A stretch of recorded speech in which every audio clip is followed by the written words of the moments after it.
Hello बच्चों, स्वागत है आपका फिर से एक बार। मैं हूं संजीव वर्मा। आज हम लोग देखेंगे AITS 19 का सोल्यूशन। ये पूरे टेस्ट सीरीज़ का 29th टेस्ट है और वैसे AITS 19 है। इसमें फुल सिलेबस आ रहा है। और ये शुरू करते हैं question. A convex lens A of focal length 20 centimeter and a concave lens B of focal length 5 centimeter are kept along the same axis with a distance d। एक कॉन्वेक्स लेंस है और एक कॉनकेव लेंस है, same axis पे रखे हुए हैं इस तरह से। डिस्टेंस इनके बीच की d है। इसका फोकल लेंथ 20 सेंटीमीटर है, इसका focal length 5 centimetre. If a parallel beam of light falling on a पर एक पैरेलल बीम ऑफ लाइट आती है। कोई भी लाइट ले लेते हैं इधर से, पैरेलल बीम ऑफ लाइट ये आती है इस पर। On a leaves B as a parallel beam of light, और जब वो बी से जाती है तो भी पैरेलल बीम ही होती है, मतलब यहां से भी पैरेलल बीम ही निकलती है। तो पूछ रहे हैं ए और बी के बीच का डिस्टेंस बताओ। तो अब ये क्वेश्चन करने का जो तरीका होगा, सिंपली इतना आपको पता होना चाहिए कि जो ये कॉन्वेक्स लेंस होता है, बाई कॉन्वेक्स लेंस, इसमें अगर प्रिंसिपल एक्सिस के पैरेलल कोई रे आती है तो आफ्टर रिफ्रैक्शन वो अपने फोकस से पास करती है, और ये इसका सेकेंडरी फोकस होता है, सेकेंडरी फोकस। और प्राइमरी, किसी भी लेंस में ऐसा होता है, प्राइमरी फोकस जो होता है उससे चलने वाली रेज, प्राइमरी फोकस इससे चलने वाली रेज आफ्टर रिफ्रैक्शन पैरेलल हो जाती है। बाई कॉनकेव लेंस में अगर यही डायग्राम बनाएंगे, बाई कॉनकेव लेंस में, तो इसका प्राइमरी फोकस उस तरफ, चूंकि डाइवर्जिंग होता है, रेस को फैला देता है, तो इसका प्राइमरी फोकस राइट में होता है और सेकेंडरी फोकस लेफ्ट में होता है।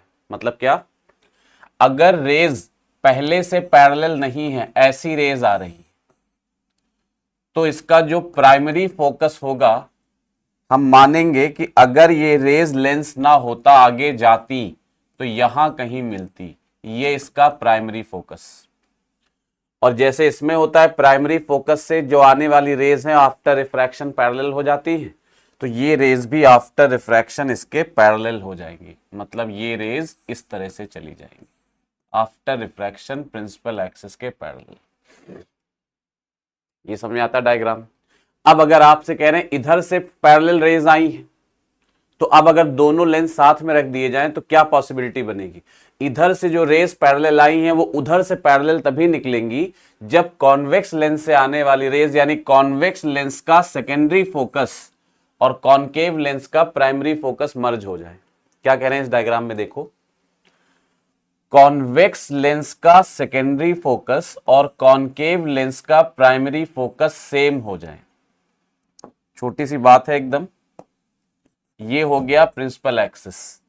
अब जैसे कॉन्वेक्स लेंस का सेकेंडरी, हमें मालूम है प्राइमरी जो कॉनकेव लेंस होता है उसका प्राइमरी फोकस उस साइड होता है, लेंस के राइट साइड होता है, कॉनकेव बाई कॉनकेव लेंस का। और प्राइमरी फोकस से आने वाली रेज ही आफ्टर रिफ्रैक्शन पैरेलल होंगी। तो अगर इधर पैरेलल रेज आनी है तो रेज यहां पर प्राइमरी फोकस पे आके कन्वर्ज होनी चाहिए, मतलब ये प्राइमरी फोकस से पास होनी चाहिए। और हमें मालूम है बाई कॉन्वेक्स लेंस में जो रेज प्रिंसिपल एक्सिस के पैरेलल आती हैं वो आफ्टर रिफ्रैक्शन सेकेंडरी फोकस पे जाती हैं। ये जो डायग्राम बनाया, पैरेलल रेज आती, वो आफ्टर रिफ्रैक्शन सेकेंडरी फोकस पे जाती। तो इसका, अब जैसे इसका सेकेंडरी फोकस, ये सेकेंडरी फोकस है फॉर बाई कॉन्वेक्स लेंस, और यही F1 बन जाए फॉर प्राइमरी फोकस, बन जाए फॉर बाई कॉनकेव लेंस।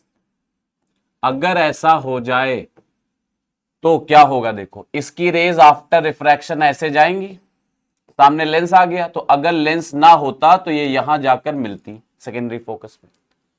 अब इसके लिए देखो, इसके लिए प्राइमरी फोकस है बाई कॉनकेव लेंस के लिए, तो जो रेज हैं वो आफ्टर रिफ्रैक्शन लेंस के पैरेलल चली जाएंगी। कलर बदल देते हैं, आफ्टर रिफ्रैक्शन इसके पैरेलल चली जाएंगी। ये हो जाए, बात समझ में आती है। तो जो क्वेश्चन में कह रहे हैं पैरेलल आए पैरेलल जाएं तो तभी संभव है। अच्छा, फोकल लेंथ बी की 5 सेंटीमीटर दी, ए की 20 सेंटीमीटर, तो ए की फोकल लेंथ 20 सेंटीमीटर है, मतलब यहां से लेकर यहां तक की डिस्टेंस ये 20 सेंटीमीटर है। और इसकी 5 सेंटीमीटर है, इसका मतलब यहां से लेकर, ये अलग कलर से बना देते हैं, ये यहां से लेकर यहां तक के डिस्टेंस 5 सेंटीमीटर है। तो ये पूरी 20 है, इतनी 5 है, तो ये इतनी डिस्टेंस बीच वाली क्या हो जाएगी, 20 माइनस 5 यानी 15 सेंटीमीटर। तो डिस्टेंस बिटवीन द लेंसेज का सही आंसर होगा 15 सेंटीमीटर, यानी सेकेंड ऑप्शन करेक्ट हो जाएगा। ठीक है ना, तो थोड़ा बहुत इसको सोचिए, समझ में आ जाएगा आसानी से। नेक्स्ट क्वेश्चन की तरफ चलते हैं। Two conducting circular loops of radii r2 and r1 are placed in the same plane with their centers coinciding. दो लूप हैं, एक r1 रेडियस का, एक r2 रेडियस का, कॉन्सेंट्रिक लूप है, सेम प्लेन में रखे हैं, सेंटर कोइंसाइड कर रहे हैं, मतलब कॉन्सेंट्रिक लूप है। ऐसे ऐसे r1 is much greater than r2, मतलब छोटा वाला r2 है और बड़ा वाला r1 है। म्यूचुअल इंडक्टेंस निकालना है, कह रहे हैं किसके प्रोपोर्शनल होगा। म्यूचुअल इंडक्टेंस जब कभी निकालते हैं किसी सिस्टम का, तो ये रूल हमें पता है कि म्यूचुअल इंडक्टेंस किसी पेयर ऑफ कॉइल्स के लिए प्राइमरी और सेकेंडरी कॉइल्स के चॉइस पे डिपेंड नहीं करता। Mutual inductance for a pair of coil is irrelevant, मतलब वो डिपेंड नहीं करता। The choice of coils is irrelevant in case of mutual inductance. Choice of coils का मतलब क्या है, किसको आप प्राइमरी कह रहे हो, किसको आप सेकेंडरी कह रहे हैं, उससे कोई फर्क नहीं पड़ता। अच्छा, प्राइमरी क्या होती है, प्राइमरी वो कॉइल जिसमें करंट फ्लो कराते हैं, सेकेंडरी वो कॉइल जिसका फ्लक्स देखते हैं। तो जिस कॉइल में करंट फ्लो कराएंगे उसको प्राइमरी, और जिसका फ्लक्स देखेंगे उसको सेकेंडरी। म्यूचुअल इंडक्टेंस निकालने में अगर कोई भी कॉइल फेरो मैग्नेटिक मटेरियल की बनी हुई नहीं है, आयरन की, निकिल की, कोबाल्ट की, इन सब चीजों की बनी हुई नहीं है, तो किसी भी कॉइल में करंट फ्लो कराइए और किसी में भी फ्लक्स निकालिए। तो जब ऐसी चॉइस है हमारे पास, तो करंट हम हमेशा फ्लो कराते हैं बड़ी वाली कॉइल में और फ्लक्स हमेशा अंदर वाले का देखते हैं। ऐसा क्यों, क्योंकि हमें कॉइल की वजह से जो मैग्नेटिक फील्ड मालूम होता है, इसका जो मैग्नेटिक फील्ड हम लिखना जानते हैं, वो केवल कहां पता होता है, सेंटर पे। अच्छा, छोटी वाली कॉइल बहुत छोटी है, तो इसके अंदर चूंकि सेंटर पे जो मैग्नेटिक फील्ड होगा वो इसके अंदर ऑलमोस्ट हर जगह यूनिफॉर्म मान सकते हैं इसके अंदर फील्ड यूनिफॉर्म होगा, तो आसानी से फ्लक्स लिखा जा सकता है। अगर छोटी वाली कॉइल में करंट लेते और बड़े वाले का फ्लक्स लिखते तो लिख ही नहीं सकते थे, क्योंकि फील्ड हमें केवल सेंटर पे मालूम होता, और बड़ी वाली कॉइल तो बहुत दूर तक फैली हुई है, फील्ड ही नहीं पता वहां का, ना पता है, ना लिख पाएंगे, ना अपने सिलेबस में है, तो हम फ्लक्स ही नहीं निकाल पाते। इसलिए जब कभी इस तरह का क्वेश्चन आएगा, करंट हमेशा बड़े वाले में लेंगे और फ्लक्स हमेशा छोटे वाले का देखेंगे। तो करंट बड़े वाले में आई ले लिया। अब इस आई की वजह से सेंटर पे जो फील्ड होगा, इस बड़े वाले कॉइल की वजह से सेंटर पे जो फील्ड होगा, फॉर्मूला जानते हैं, mu not I by 2r, radius r1 है। नंबर ऑफ टर्न्स अगर दिए होते n वगैरह तो n ले लेते हैं, यहां कोई जरूरत ही नहीं n की। तो ये आ गया सेंटर पे फील्ड। अच्छा, जो इसके सेंटर पे फील्ड होगा वो अंदर ऑलमोस्ट हर जगह यूनिफॉर्म मान सकते हैं, क्योंकि इस अंदर वाली कॉइल लिखा है बहुत छोटी है, r1 बहुत छोटा है, तो इसको अंदर यूनिफॉर्म मान सकते हैं। तो जो छोटी वाली कॉइल का फ्लक्स होगा, छोटी वाली कॉइल का फ्लक्स वो आ जाएगा, इसको φ1 मान लेते हैं, छोटी वाली कॉइल को 2 कह लेते हैं, इसको 1। तो छोटी वाली कॉइल का जो फ्लक्स होगा φ2 वो हो जाएगा b इंटू ए। तो b सेंटर इंटू ए एरिया। सेंटर का फील्ड है mu not I by 2r1 और एरिया है पाई r2 स्क्वायर, यानी जो फ्लक्स आ गया दैट इज प्रोपोर्शनल टू, ये आ गया फ्लक्स। म्यूचुअल इंडक्टेंस होता है छोटी वाली कॉइल का फ्लक्स अपॉन बड़ी वाली कॉइल की करंट, ये फ्लक्स की डेफिनेशन होती है म्यूचुअल इंडक्टेंस की, φ2 बाई आई। ये करेंगे आई कैंसिल हो जाएगा, तो ये क्या आएगा, mu naught pi by 2 r2 square by r1, ये आ जाएगा। यानी mutual inductance is proportional to r2 square by r1। ये इतनी मेहनत किए बिना भी पता हो सकता था क्या आंसर आएगा, है ना, फोर्थ ऑप्शन करेक्ट हो जाएगा। लेकिन हमने इसलिए पूरा करके बताया कि मान लो अभी तो किसके प्रोपोर्शनल है ये पूछा, अब आगे चल के क्वेश्चन आएगा कि म्यूचुअल इंडक्टेंस बता दो। अच्छा, क्लास में हमने फॉर्मूला लिखाया है, हमने तो इसलिए पूरा डेरिवेशन बताया कि आपको समझ फिर से रिवाइज हो जाए, लेकिन चूंकि क्लास में फॉर्मूला लिखा चुके हैं, तो जब भी ऐसा क्वेश्चन आए तो अगर क्लास में वो डिस्कस हो चुकी हैं चीजें तो याद होनी चाहिए, डायरेक्ट आंसर टिक करिए, टाइम बचेगा, है ना। तो क्लास में याद होता तो फॉर्मूला डायरेक्ट लिखा है, आंसर टिक कर सकते थे। आगे बढ़ते हैं। ये पूछ रहे हैं इलेक्ट्रिक सर्किट दिखाया गया है, किसमें कौन सी इक्वेशन करेक्ट है। ये सारी किरचॉफ्स लॉ की इक्वेशन बनी हुई है, देख लेते हैं कौन सी करेक्ट है। तो पहली चेक करते हैं फटाफट। पहली equation E1 minus I1 plus I2, इधर I1 गई है, इधर से I2 आ रही है, तो इसमें I1 प्लस I2 जाएगी।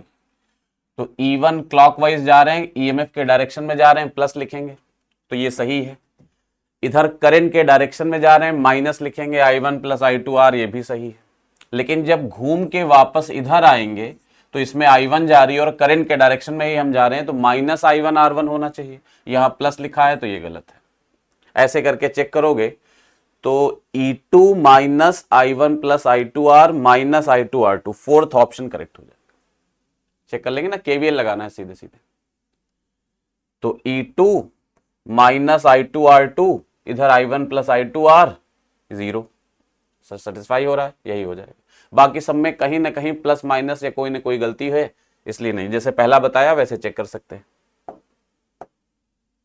इन a transformer input voltage and current are this and this, input voltage और करंट दी हुई है।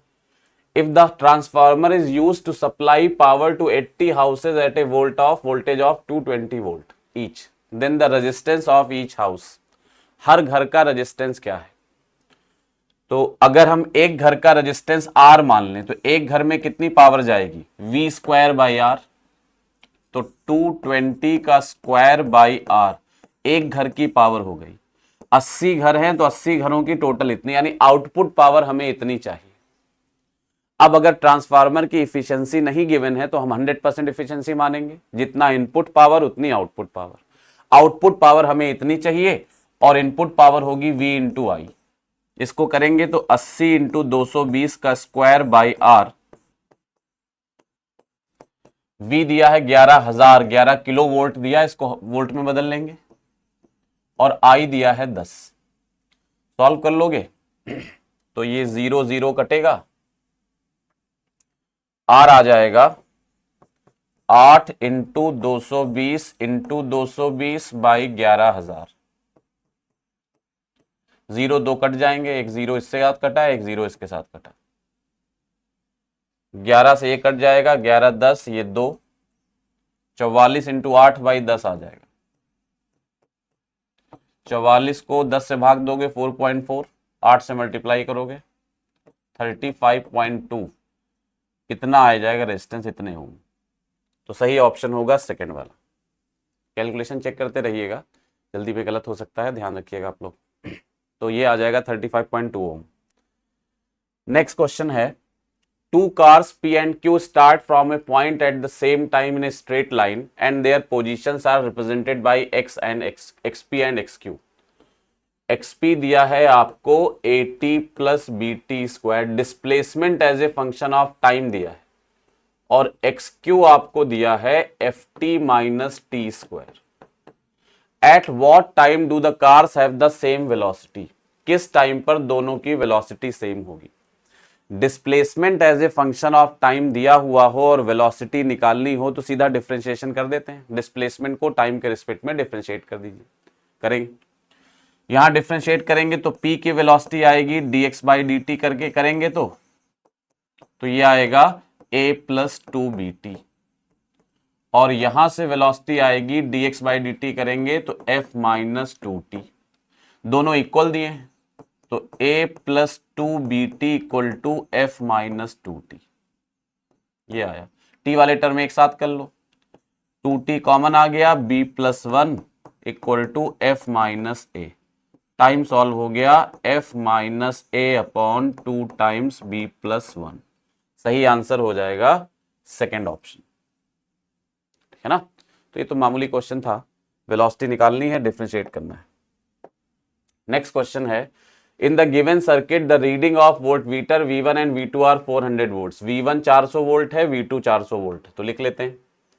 V1 400 वोल्ट दिया है, V2 400 वोल्ट दिया है, इतने से कुछ समझ में आ जाना चाहिए आपको। वोल्ट मीटर V3 की रीडिंग बतानी और एमीटर की रीडिंग बतानी। आपने पढ़ा है अगर किसी सर्किट में इंडक्टेंस का वोल्टेज और कैपेसिटर का वोल्टेज इक्वल हो जाए या XL और XC इक्वल हो जाए तो ये रेजोनेंस की कंडीशन होती है। तो this is the condition of resonance, और रेजोनेंस की कंडीशन में जो रेजिस्टेंस होता है इसका पोटेंशियल डिफरेंस अप्लाइड वोल्टेज के बराबर हो जाता है। तो V3 सीधे सीधे 220 वोल्ट हो जाएगा। तो पहला ऑप्शन तो 220 वोल्ट, यानी ये नहीं होगा, ये नहीं।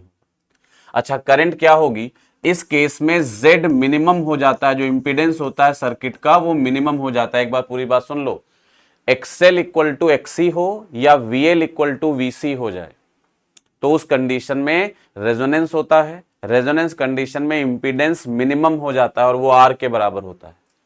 VL माइनस VC 0 हो जाते हैं, यानी VL VC बराबर हो जाते हैं।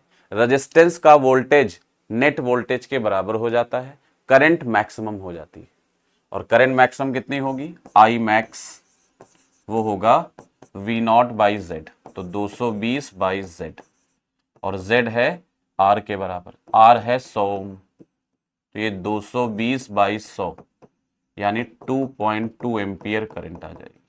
तो V3 होगा 220 वोल्ट, करंट होगी 2.2, यानी थर्ड ऑप्शन करेक्ट हो जाएगा। ठीक है ना, आगे बढ़ते हैं नेक्स्ट क्वेश्चन की तरफ। A piece of ice falls from a height h so that it melts completely. Ice का एक टुकड़ा है, आइस है तो व्हाइट से बना लें। आइस का एक टुकड़ा है और ये किसी हाइट h से फॉल करता है और कह रहे हैं मेल्ट कर जाता है। All energy of ice gets converted into heat during its fall. तो जब ये मेल्ट करेगा तो इससे जो एनर्जी रिलीज होगी, तो यहां h हाइट पर था, ग्राउंड से जमीन पे पहुंचा तो ये वाटर बन गया, ऊपर आइस था, यहां आइस था। तो यहां अगर ग्रेविटेशनल पोटेंशियल एनर्जी को जीरो ले लें और लेते ही हैं, तो यहां इसकी पोटेंशियल एनर्जी थी mgh। तो जाहिर सी बात, ये मेल्ट कर गया, जमीन पे आके गिरा तो सारी एनर्जी खत्म हो गई।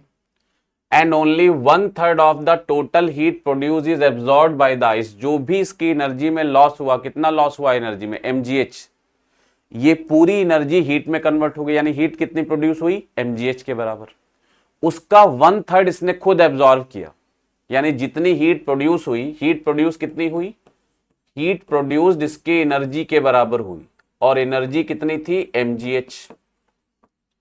और जितनी हीट प्रोड्यूस हुई उसका 1/3 इसने एब्जॉर्व कर लिया, जिससे ये मेल्ट कर गई। तो 1/3 इसने एब्जॉर्व किया, तो एब्जॉर्व क्या हुआ? Heat absorbed. और जो एब्जॉर्व करेगी वही तो मेल्टिंग के लिए यूज होगी, तो ये एब्जॉर्व कितनी हुई? mgh बाई 3, ये एब्जॉर्व हो गई। कह रहे इसको एब्जॉर्व करके ये मेल्ट कर गई। मेल्ट करने के लिए आपको मालूम है जो हीट चाहिए वो ml चाहिए, तो यानी mgh बाई 3 ml के बराबर हो जाए। जब भी किसी बॉडी में मेल्टिंग होती है तो टेम्परेचर नहीं बदलेगा, और केवल उसका हीट जो एब्जॉर्व होगी वो मेल्टिंग में यूज हो जाएगी। इससे आपको क्या पूछ रहे हैं? लेटेंट हीट ऑफ आइस दी हुई है, h की वैल्यू पूछ रहे हैं, तो h सीधा सीधा हो जाएगा 3L बाई जी। आइस की लेटेंट हीट आपको वैसे पता होती है 80 कैलोरी पर ग्राम, लेकिन यहां पर जूल में दी हुई है 3.4 इंटू 10⁵, और जूल में ही रखनी है हमको, ये रख दिया, और जी 10 होता है।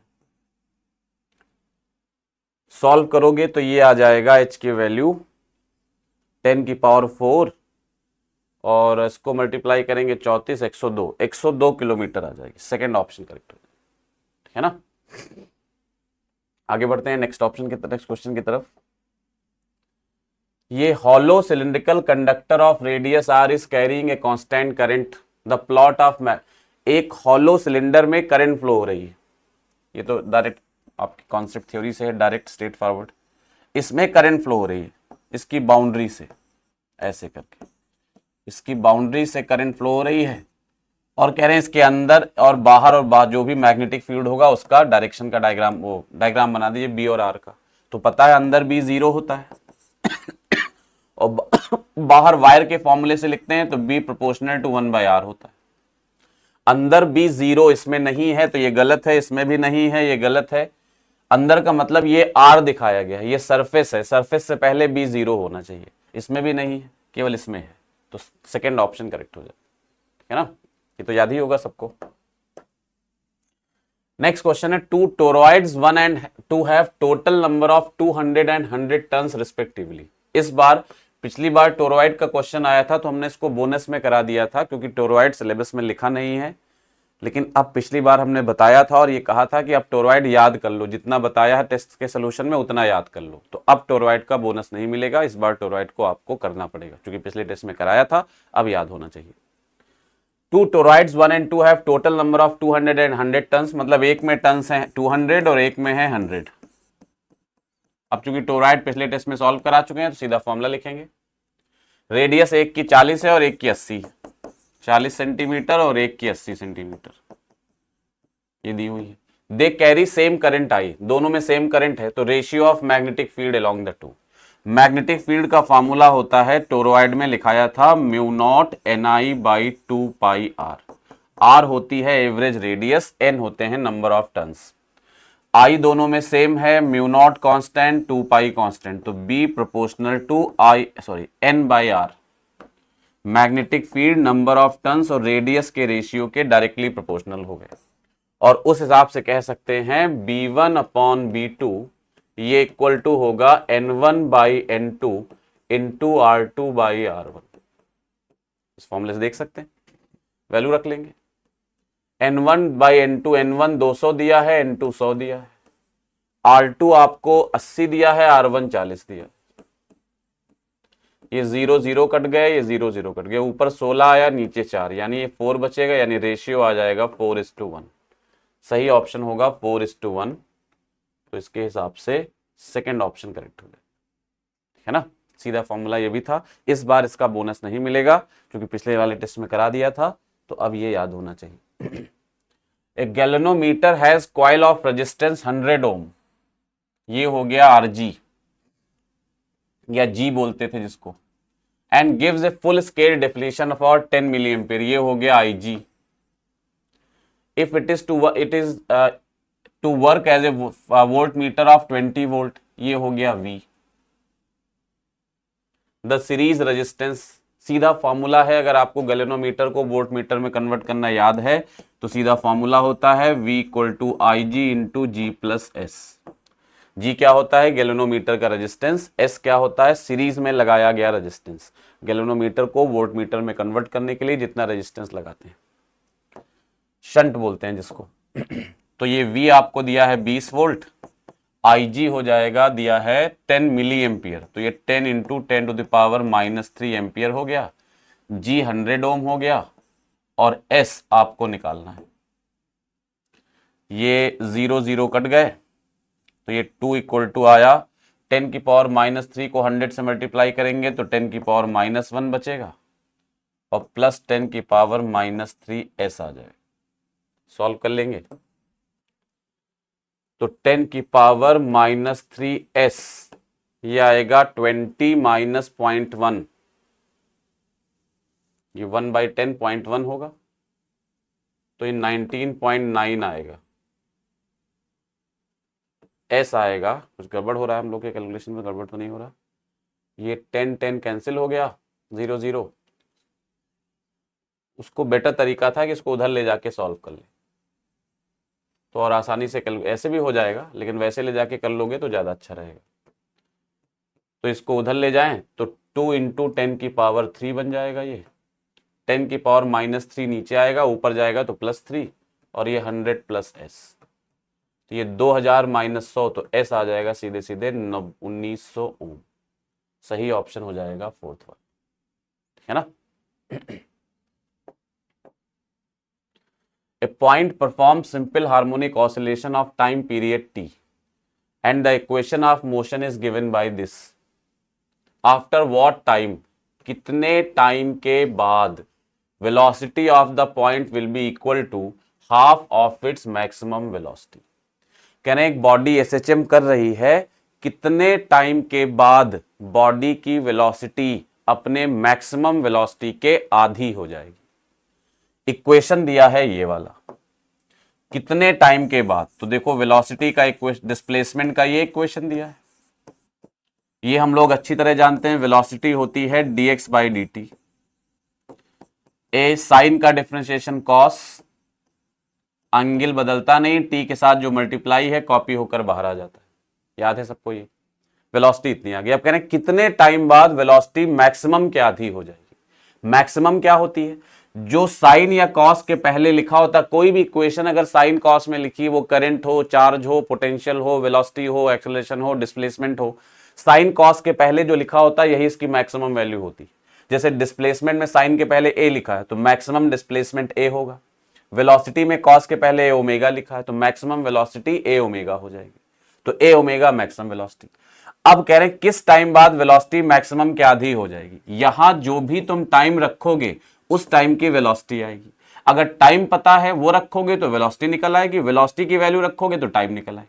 हमें वेलोसिटी दी है मैक्सिमम के आधी, तो मैक्सिमम ए ओमेगा है उसके आधी रखेंगे तो ए ओमेगा बाई 2 हो जाएगी। ये ए ओमेगा कॉस ओमेगा टी, ए ओमेगा कट गए, कॉस ओमेगा टी 1/2 आ जाए। अब ये पता है 1/2 कॉस 60 डिग्री होता है, यानी कॉस π/3। डिग्री में नहीं लेते हैं, जब भी एंगल ऐसे लिखना होता है, टी वगैरह निकालना होता है, रेडियन में लेते हैं। कॉस हट जाएगा, ओमेगा टी आ जाएगा π/3। ओमेगा होता है 2 by time period, pi cut गए और टी सॉल्व होकर आ गया t/6, यानी इतने टाइम बाद वेलोसिटी मैक्सिमम के आधी हो जाएगी। तो फोर्थ ऑप्शन करेक्ट हो जाएगा, है ना। आगे बढ़ते हैं नेक्स्ट क्वेश्चन की तरफ।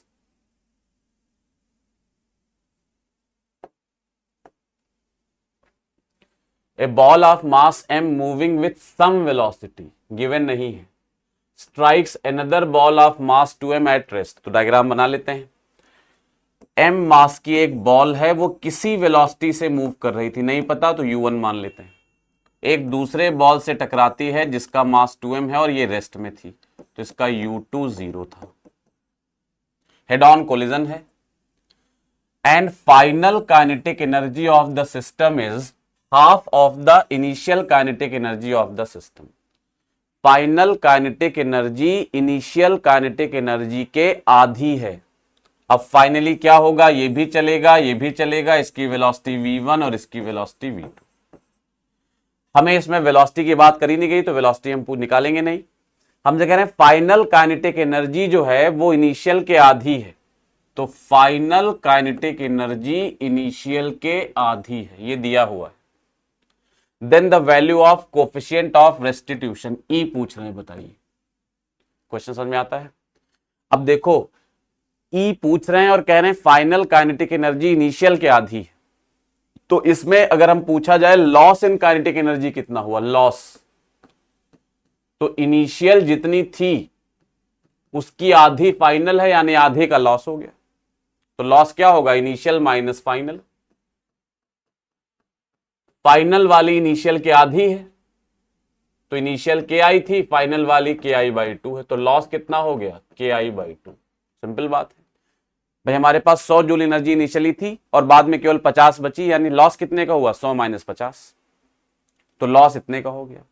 लॉस इन काइनेटिक एनर्जी का फॉर्मूला हमें पता होता है, लॉस का फॉर्मूला होता है half m1 m2 upon m1 plus m2 into u1 minus u2 का whole square into 1 minus E square. ये लॉस का फॉर्मूला होता है, हम लोग जानते हैं।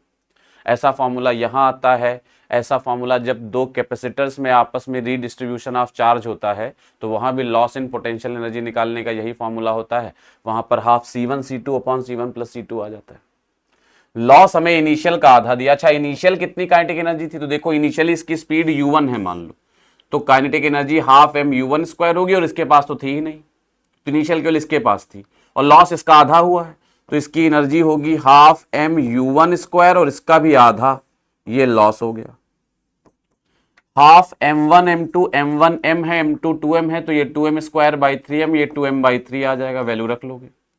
u1 माइनस u2 में u1 स्क्वायर आएगा क्योंकि u2 तो 0 है, और 1 माइनस ई स्क्वायर, ई सॉल्व करना। हाफ से हाफ कट गया, m u1 स्क्वायर से m u1 स्क्वायर कट गया। LHS में बचा 1/2, LHS में बचा 1/2, और RHS में बचा क्या बचा, 2/3 इंटू 1 माइनस ई स्क्वायर। यहां से 1 माइनस ई स्क्वायर की वैल्यू आ जाएगी 3/4। तो ई स्क्वायर आ गया 1 माइनस 3/4 यानी 1/4। ई हो जाएगा सीधे सीधे 1/2। तो ई की वैल्यू आएगी 1/2 यानी फर्स्ट ऑप्शन करेक्ट हो जाएगा, है ना। तो सीधा फॉर्मूला था, लेकिन इस फॉर्मूले में फॉर्मूला लगाने के लिए समझना भी तो पड़ेगा कि कौन सा फॉर्मूला यूज करें, पता होना चाहिए तभी कर पाएंगे। आगे बढ़ते हैं नेक्स्ट क्वेश्चन की तरफ। इन ए लेजर ऑफ 2 मिलीमीटर डायमीटर, मतलब एक सरफेस है, समझ लो उसका डायमीटर इतना दिया है, तो रेडियस हो जाएगी 1 इंटू 10⁻³ मीटर। मिलीमीटर दिया है तो मीटर में बदल लिया। एम्पलीट्यूड ऑफ मैग्नेटिक फील्ड इतना दिया है, बी नॉट की वैल्यू दे दी गई 10⁻⁻6 टेस्ला। Find its power. कह रहे हैं कि समझ लो ये इलेक्ट्रोमैग्नेटिक वेव है, मैग्नेटिक फील्ड का एम्पलीट्यूड दिया है, एक जो रेडियस है बीम का वो दिया हुआ है 1 इंटू 10⁻³ पावर पूछ रहे हैं। पावर, ये इलेक्ट्रोमैग्नेटिक वेव का क्वेश्चन हो गया। वेव ऐसे जा रही है इस तरह से, ये बीम का एरिया हो गया, ये रेडियस हो गया, रेडियस गिवन है और बी नॉट दिया है, पावर पूछ रहे हैं। अब शुरुआत से सोचना शुरू करो तभी आइडिया लग पाएगा। पावर होता है इंटेंसिटी, अगर पता हो जाए तो एरिया से मल्टीप्लाई कर देंगे, पावर आ जाएगा। क्योंकि एरिया पता है इसलिए हमने एरिया का यूज किया। प्रॉब्लम ये कि इंटेंसिटी भी नहीं पता, तो इंटेंसिटी को हम लिख सकते हैं energy density into speed of light. ये पढ़ा हम लोगों ने, एनर्जी डेंसिटी को स्पीड ऑफ लाइट से मल्टीप्लाई करिए इंटेंसिटी आएगी। एनर्जी डेंसिटी को हम लिख सकते हैं half B square upon mu naught. ये फॉर्मूला होता है जो हम अच्छी तरह जानते हैं, नहीं जानते हैं तो याद करिए, सीधा फॉर्मूला है, वैल्यू रख दो, आ गया, सब कुछ दिया हुआ है। हाफ बी नॉट दिया हुआ है 10⁻⁻6, स्क्वायर करोगे तो 10⁻12 हो जाएगा। म्यू नॉट होगा 4 पाई इंटू 10⁻⁻7। सी होता है 3 इंटू 10⁻8 और एरिया होगा पाई आर स्क्वायर। आर दिया है 1 इंटू 10⁻³ सिंप्लीफाई करना है, करो। पाई वाला झंझट था वो तो कैंसिल ही हो गया। अब करो, तो अब करोगे तो ये आएगा 10⁻⁻6, ये 8 तो 10⁻2 आ जाएगा। 7 ऊपर जाएगा तो 10⁻9 हो जाएगा। -12 है तो 10⁻³ हो जाएगा। ऊपर 3 बचा, नीचे 8 बचा, तो 3/8 इंटू 10⁻³ वॉट, ये आंसर होगा। मिली वॉट में आ रहा है तो ये हटा दोगे, आंसर हो जाएगा 3/8 वॉट। अब 3/8 को सॉल्व करोगे तो ये आएगा 0.375। सेकेंड ऑप्शन करेक्ट हो जाएगा, 0.375 मिली वॉट, है ना। A tuning fork with frequency 500 Hz produces resonance in a resonance tube। जैसे रेजोनेंस ट्यूब का क्वेश्चन आया, दो ही फॉर्मूले आपको लिखाए हैं क्लास में। एक वेव की वेलोसिटी का फॉर्मूला 2nL2 - L1। L2 होता है रेजोनेंस की सेकेंड लेंथ, L1 होता है फर्स्ट लेंथ। और अगर आपसे एंड करेक्शन पूछ रहे हैं तो वो होता है L2 - 3L1/2। एंड करेक्शन वाला पार्ट एक्सपेरिमेंटल फिजिक्स का होगा। कह रहे अपर एंड एंड ओपन एंड सारी बातें वही। 3 रेजोनेंस वाली लेंथ आपको गिवन है, यहां पर 2 के बजाय 3 लेंथ गिवन है, L1 L2 L3, मतलब तीसरा रेजोनेंस भी दिया है। हमें तीसरे की जरूरत ही नहीं, 2 ही से आंसर आ जाएगा। पूछ रहे हैं वेलोसिटी बता दो, स्पीड ऑफ साउंड बता दो। सीधा फॉर्मूला होता है v = 2n L2 - L1। 2 times n दिया हुआ है 500 हर्ट्ज, L2 होगा 30.25, L1 होगा 10.75। अच्छा ये सेंटीमीटर में है तो इसको मीटर में कन्वर्ट करेंगे तो 10⁻⁻²। लेंथ मीटर में चाहिए ना, तभी तो वेलोसिटी मीटर पर सेकंड में आएगी। तो ये 10⁻² और ये 10⁻⁻² कैंसिल हो गए, ये बाहर 10 बचा, अंदर 30 .25 में से 10.75 जाएगा तो 25 चला गया, 50 बचेगा, ये 19.5 बचेगा, तो ये 195 मीटर पर सेकेंड, ये आंसर आ जाएगा। तो ऑप्शन करेक्ट हो जाएगा 195 यानी फोर्थ ऑप्शन, है ना। तो फॉर्मूला बस याद रखना है आपको। तो नेक्स्ट क्वेश्चन की तरफ चलते हैं। A body cools from a temperature of 4T to 2T in 5 minutes. 4T से 2T होने में टाइम 5 मिनट लगता है, तो 4T से 2T होने में टाइम 5 मिनट लगा. Assume surrounding temperature is T, मतलब सराउंडिंग का टेम्परेचर भी T है. Assuming that Newton's law of cooling is applicable, the temperature of the body at the end of next 5 minutes. Newton's law of cooling applicable है, तो अगले 5 minute बाद body का temperature क्या होगा, ये क्वेश्चन है. न्यूटन्स लॉ ऑफ कूलिंग का क्वेश्चन है, सीधे फॉर्मूला लगाएंगे.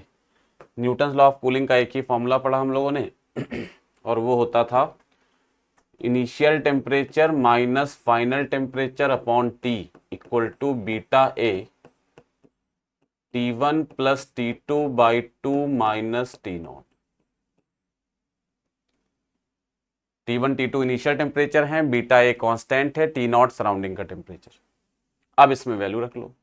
पहला डाटा दिया इनिशियल टेम्परेचर 4T था, फाइनल टेम्परेचर 2T था, अपॉन टाइम 5 मिनट था. Beta a initial temperature 4T plus 2T by 2 minus T0 भी T है. सॉल्व करेंगे 2T बाई 5 आएगा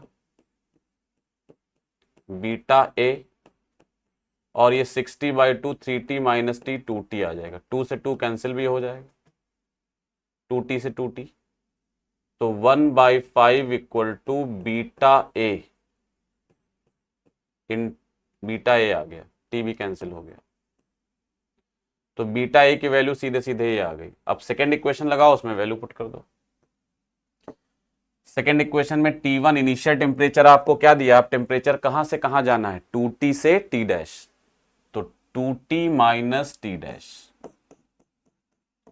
अपॉन टाइम 5 मिनट दिया है.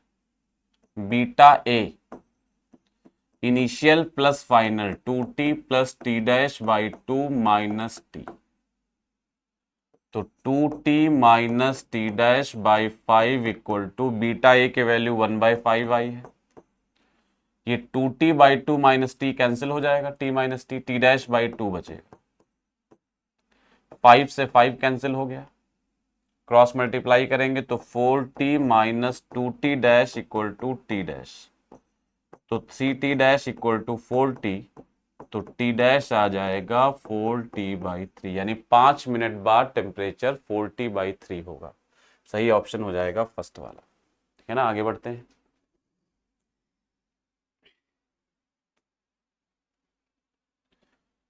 One mole of an ideal diatomic gas, diatomic gas मतलब gamma की वैल्यू 7/5 या डिग्रीज ऑफ फ्रीडम की value 5, undergoes a process described by the equation this. ये इक्वेशन देखते ही समझ जाना चाहिए हमें.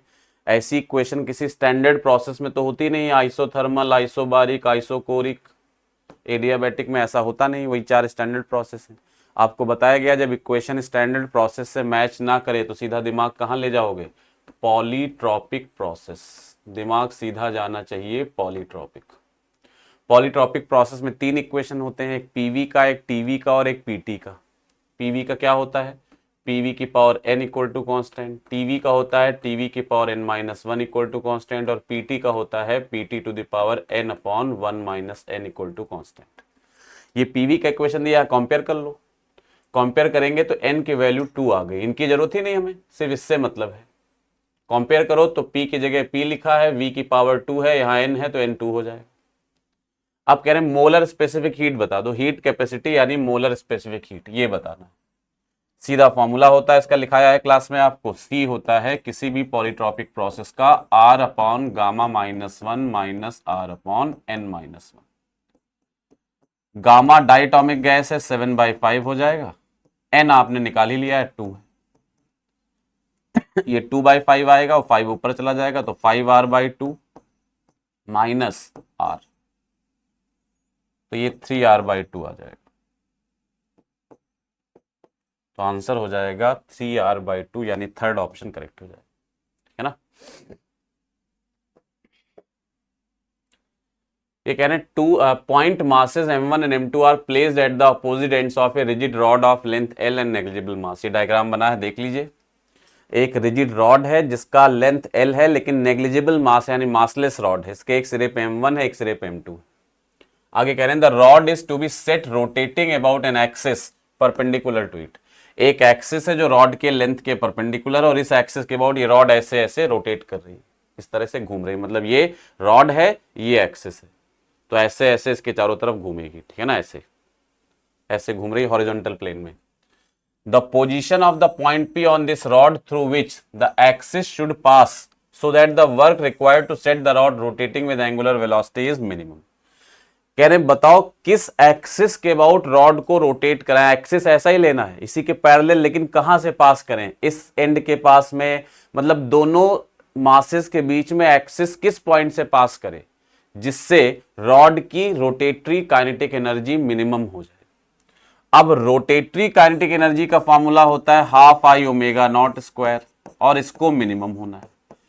एंगुलर वेलोसिटी फिक्स है तो ओमेगा नॉट कांस्टेंट है, हाफ कांस्टेंट है, तो ये मिनिमम तभी होगा जब मोमेंट ऑफ इनर्शिया मिनिमम हो जाए। Simple concept. और ये आपको अच्छी तरह से सिखाया गया है क्लास में कि रोटेट करने वाली बॉडी का मोमेंट ऑफ इनर्शिया मिनिमम तभी होता है जब वो सेंटर ऑफ मास वाले एक्सिस के अबाउट रोटेट करती है। फ्रीली प्लेस्ड बॉडी जब कभी रोटेट करती है तो हमेशा सेंटर ऑफ मास वाले एक्सिस के अबाउट रोटेट करती है, और वो इसीलिए करती है क्योंकि उस एक्सिस के about moment of inertia minimum होता है। मोमेंट ऑफ इनर्शिया किसका काम करता है? रुकावट का। तो वो मिनिमम होता है, इसलिए वो उसी, तो आई मिनिमम होता है सेंटर ऑफ मास। तो अगर आप चाहते हो काइनेटिक एनर्जी मिनिमम हो जाए तो आई मिनिमम होना चाहिए, और आई मिनिमम होने के लिए ये पॉइंट क्या बन जाना चाहिए? सेंटर ऑफ मास, यानी एक्सिस सेंटर ऑफ मास से पास होना चाहिए।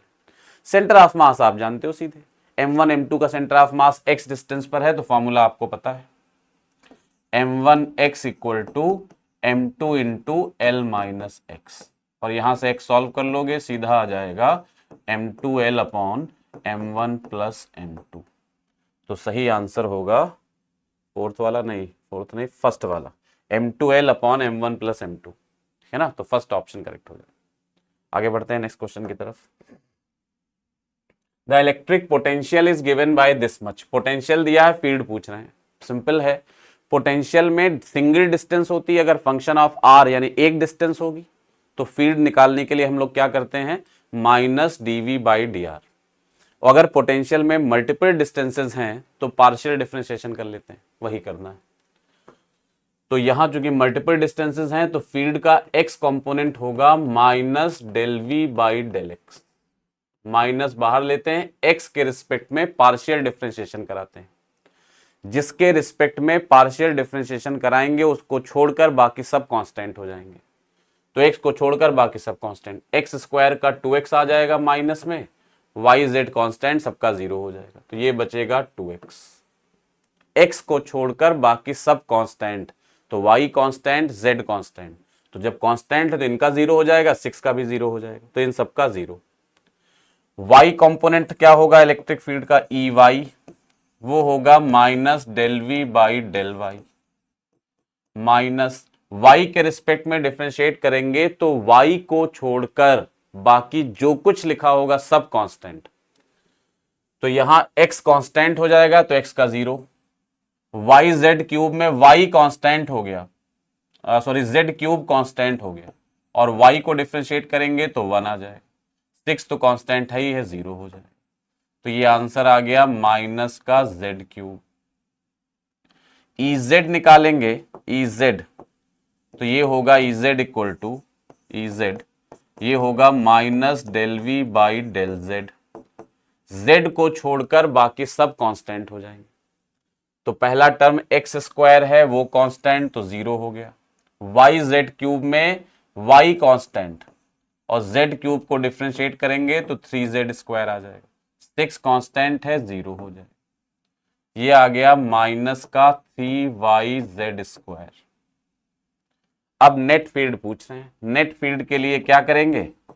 EXI कैप प्लस EY जे कैप प्लस EZ के कैप, तीनों को I J K के साथ जोड़ देंगे। जोड़ो, EX आया है 2x, तो 2xi कैप, इसमें माइनस लिखा तो ये नहीं होगा, 2x आई कैप इन तीनों में है। ई वाई आया है माइनस जेड क्यूब, तो माइनस जेड क्यूब जे कैप, इसमें प्लस जेड क्यूब है, ये नहीं होगा, इन दोनों में से एक।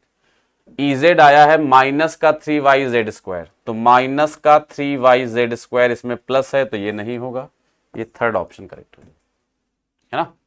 सिंपल है कॉन्सेप्ट एकदम। आगे बढ़ते हैं। Two rotating bodies A and B of masses m and 3m with moments of inertia I and IB have equal kinetic energy। दो बॉडीज रोटेट कर रही हैं, उनकी काइनेटिक एनर्जी सेम है, मोमेंट ऑफ इनर्शिया B का A से ज्यादा है, LA उनके एंगुलर मोमेंटम है, तो पूछना उनमें क्या रिलेशन होगा।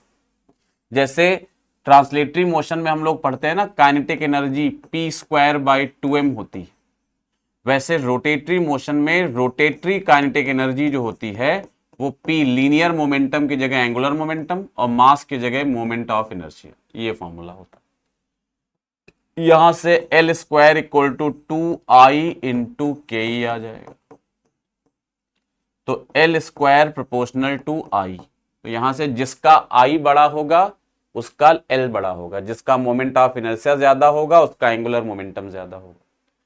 मोमेंट ऑफ इनर्शिया B का ज्यादा दिया है तो B का एंगुलर मोमेंटम भी ज्यादा होगा, उस हिसाब से पहला ऑप्शन करेक्ट हो जाए, है ना। तो ये सारे क्वेश्चन डायरेक्ट थे।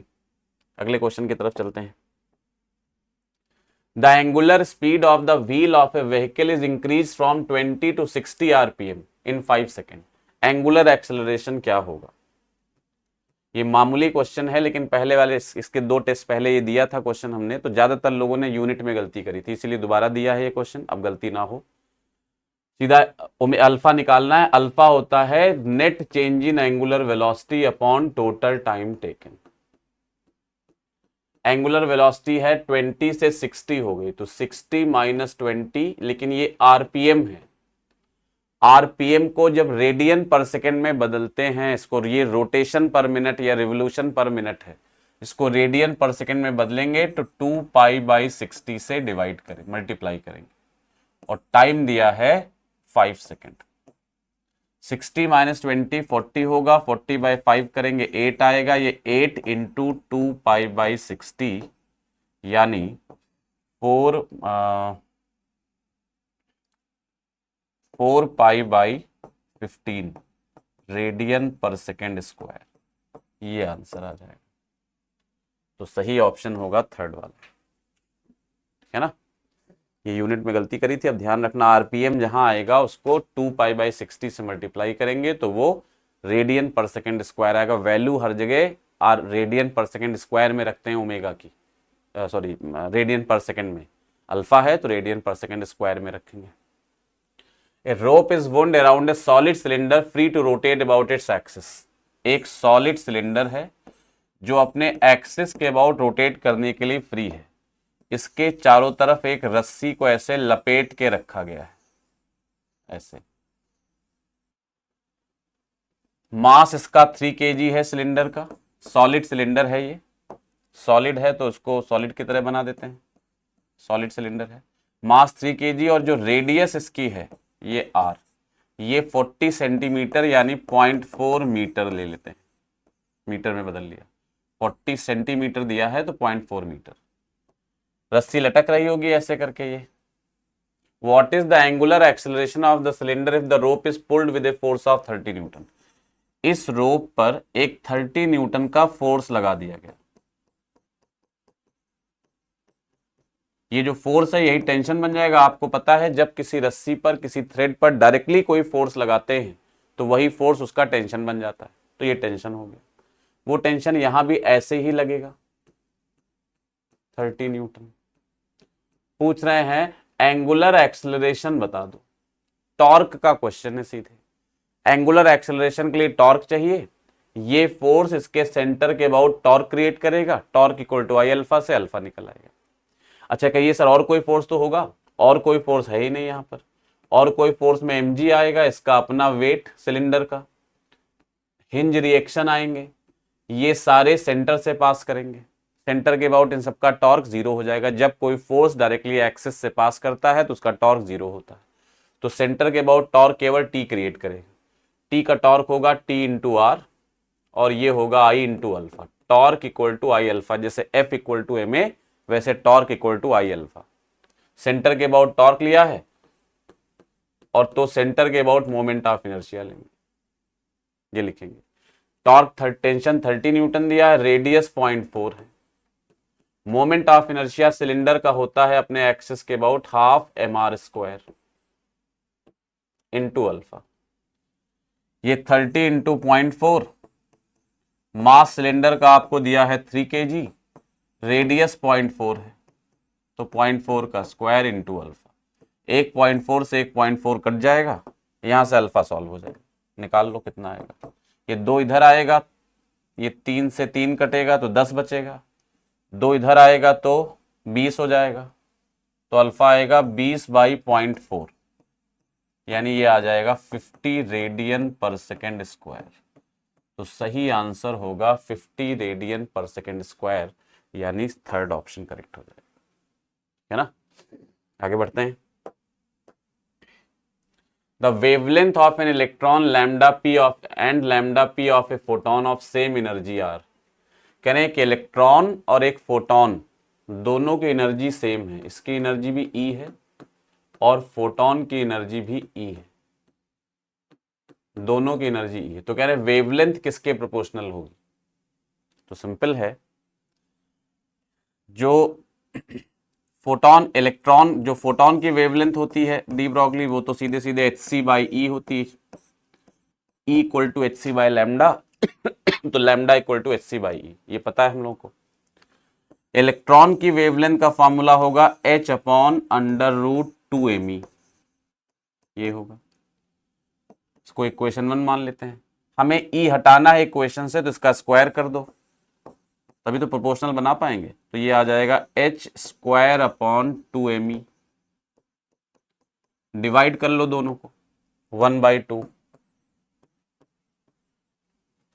डिवाइड करोगे तो लैम्डा ph फोटोन की wavelength upon lambda E square,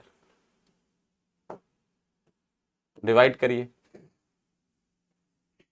तो इधर h जो है एक h कैंसिल हो जाएगा, E कैंसिल हो जाएगा, तो h/E ये कैंसिल हो जाएगा, तो ऊपर बचेगा C और नीचे बचेगा h/2m, 2m ऊपर आ जाएगा।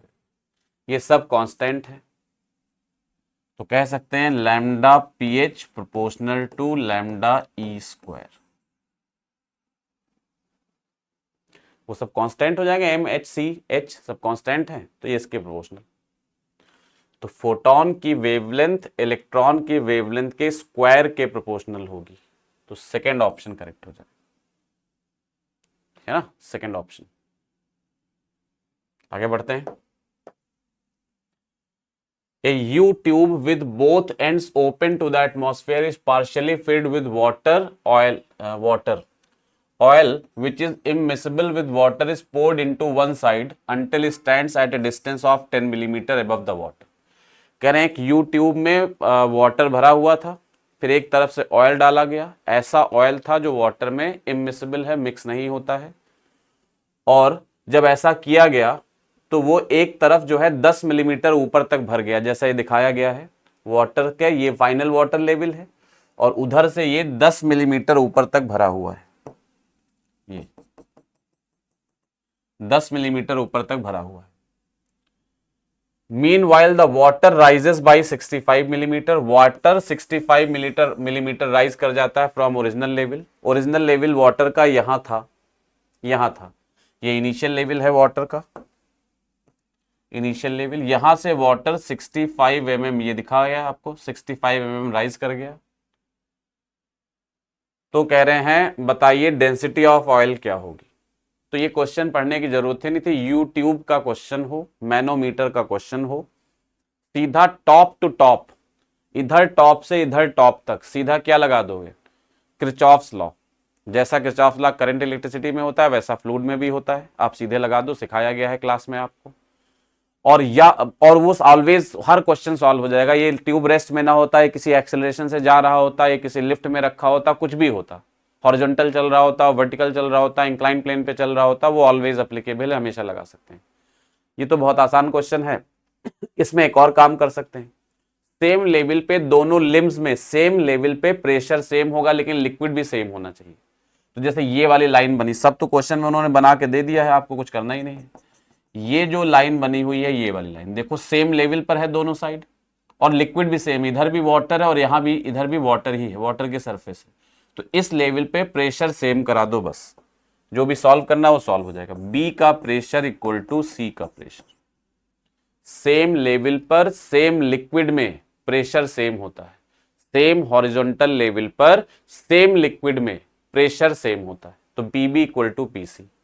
बी का प्रेशर लिखोगे तो बी के ऊपर देखो ऑयल भरा हुआ, और कितनी हाइट तक है, 65 प्लस 65 प्लस 10, तो 65 प्लस 65 प्लस 10। तो ऑयल का प्रेशर होगा 65 प्लस 65 प्लस 10 एच हो गया, इंटू ऑयल की डेंसिटी इंटू जी। जैसे आप कहोगे सर आपने यूनिट चेंज नहीं की, ये तो मिलीमीटर में दिया है, मीटर में लिखना चाहिए। जब हम इक्वल करा रहे हैं दोनों साइड, तो अगर इधर हम हाइट को मिलीमीटर में लेते हैं और उधर भी मिलीमीटर में ले लेंगे तो यूनिट कैंसिल हो जाएगी। अगर इक्वल दो चीजों को करा रहे हैं या रेशियो ले रहे हैं दो चीजों का, तो यूनिट की फिक्र नहीं करनी, बस दोनों तरफ सेम यूनिट रखिए, इसका ध्यान रखिए। दूसरी तरफ यहां प्रेशर लिखेंगे तो इसके ऊपर जो वाटर है वो केवल कितने हाइट तक है, 65 प्लस 65। ऊपर एटमॉस्फेरिक प्रेशर भी होगा, लेकिन वो लिखने की जरूरत ही नहीं, वो तो कैंसिल ही हो जाएगा। तो वाटर हो जाएगा 65 प्लस 65 इंटू वाटर की डेंसिटी इंटू जी। अच्छा, हाइट दोनों तरफ मिलीमीटर में ली है, इसलिए कोई दिक्कत नहीं है, जी से जी कैंसिल हो जाएगा। ये 130 प्लस 10 140 आएगा। ऑयल की डेंसिटी हमें निकालनी है, और उधर आएगा 130 इंटू वाटर की डेंसिटी होती है 10 टू द पावर 3। अब वाटर की डेंसिटी हमने केजी पर मीटर क्यूब में रखी है, 10 टू द पावर 3, तो ऑयल की डेंसिटी भी केजी पर मीटर क्यूब में आएगी। 0 0 कट गया।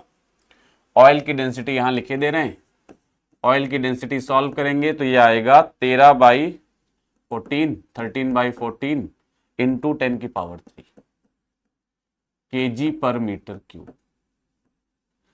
13/14 लगभग 1 हो जाएगा, तो ये ऑलमोस्ट 1000 आ जाएगा, 1000 केजी पर मीटर क्यूब। अब 1000 के आसपास 929 ऑप्शन है, तो यही आंसर हो जाएगा, 929 केजी पर मीटर क्यूब, है ना। आगे बढ़ते हैं नेक्स्ट क्वेश्चन की तरफ। A light string passing over a smooth light pulley connects two blocks of masses m1 and m2. Acceleration of the blocks is g/4, then ratio of the masses. एक light पुली के दोनों तरफ दो मास लटक रहे हैं, एक तरफ m1 और एक तरफ m2। m1 m2 acceleration g/4, किसी भी एक को भारी मान लो, जो भारी होगा वो नीचे जाएगा, तो एक्सेलरेशन ये ऊपर चलेगा और वो नीचे जाएगा। कह रहे रेशियो ऑफ मास बता दो। ये सिंपल क्वेश्चन है पुली का। एक्सेलरेशन अगर आपको याद हो तो चाहे जैसे फॉर्मूला बताया हमने, चलाने वाला फोर्स माइनस रोकने वाला फोर्स अपॉन टोटल मास। अगर 2 भारी है तो चलाने वाला फोर्स इसका वेट हो जाएगा, और m1g रोकने वाला फोर्स हो जाएगा। जो ए के डायरेक्शन में होता है वो चलाने वाला, और जो ए के उल्टा होता है वो रोकने वाला। तो एक्स और टेंशन इंटरनल फोर्स हो जाएगा, उसको लेना नहीं। तो चलाने वाला फोर्स माइनस रोकने वाला फोर्स अपॉन टोटल मास, ये ए आ गया। ए की वैल्यू आपको g/4 गिवन है, m2 minus m1 upon m2 plus m1 into G. G cancel हो गया, क्रॉस मल्टीप्लाई करो, सॉल्व कर लो। क्रॉस मल्टीप्लाई करोगे तो 4m2 minus 4m1 equal to m1 plus m2। m2 इधर ले आओ तो 3m2 इक्वल टू 5m1। तो m1 बाई m2 निकालना है, वो 3/5 आ जाएगा। तो सही ऑप्शन होगा 3/5, यानी फर्स्ट ऑप्शन करेक्ट हो जाएगा, है ना। तो first is the right answer.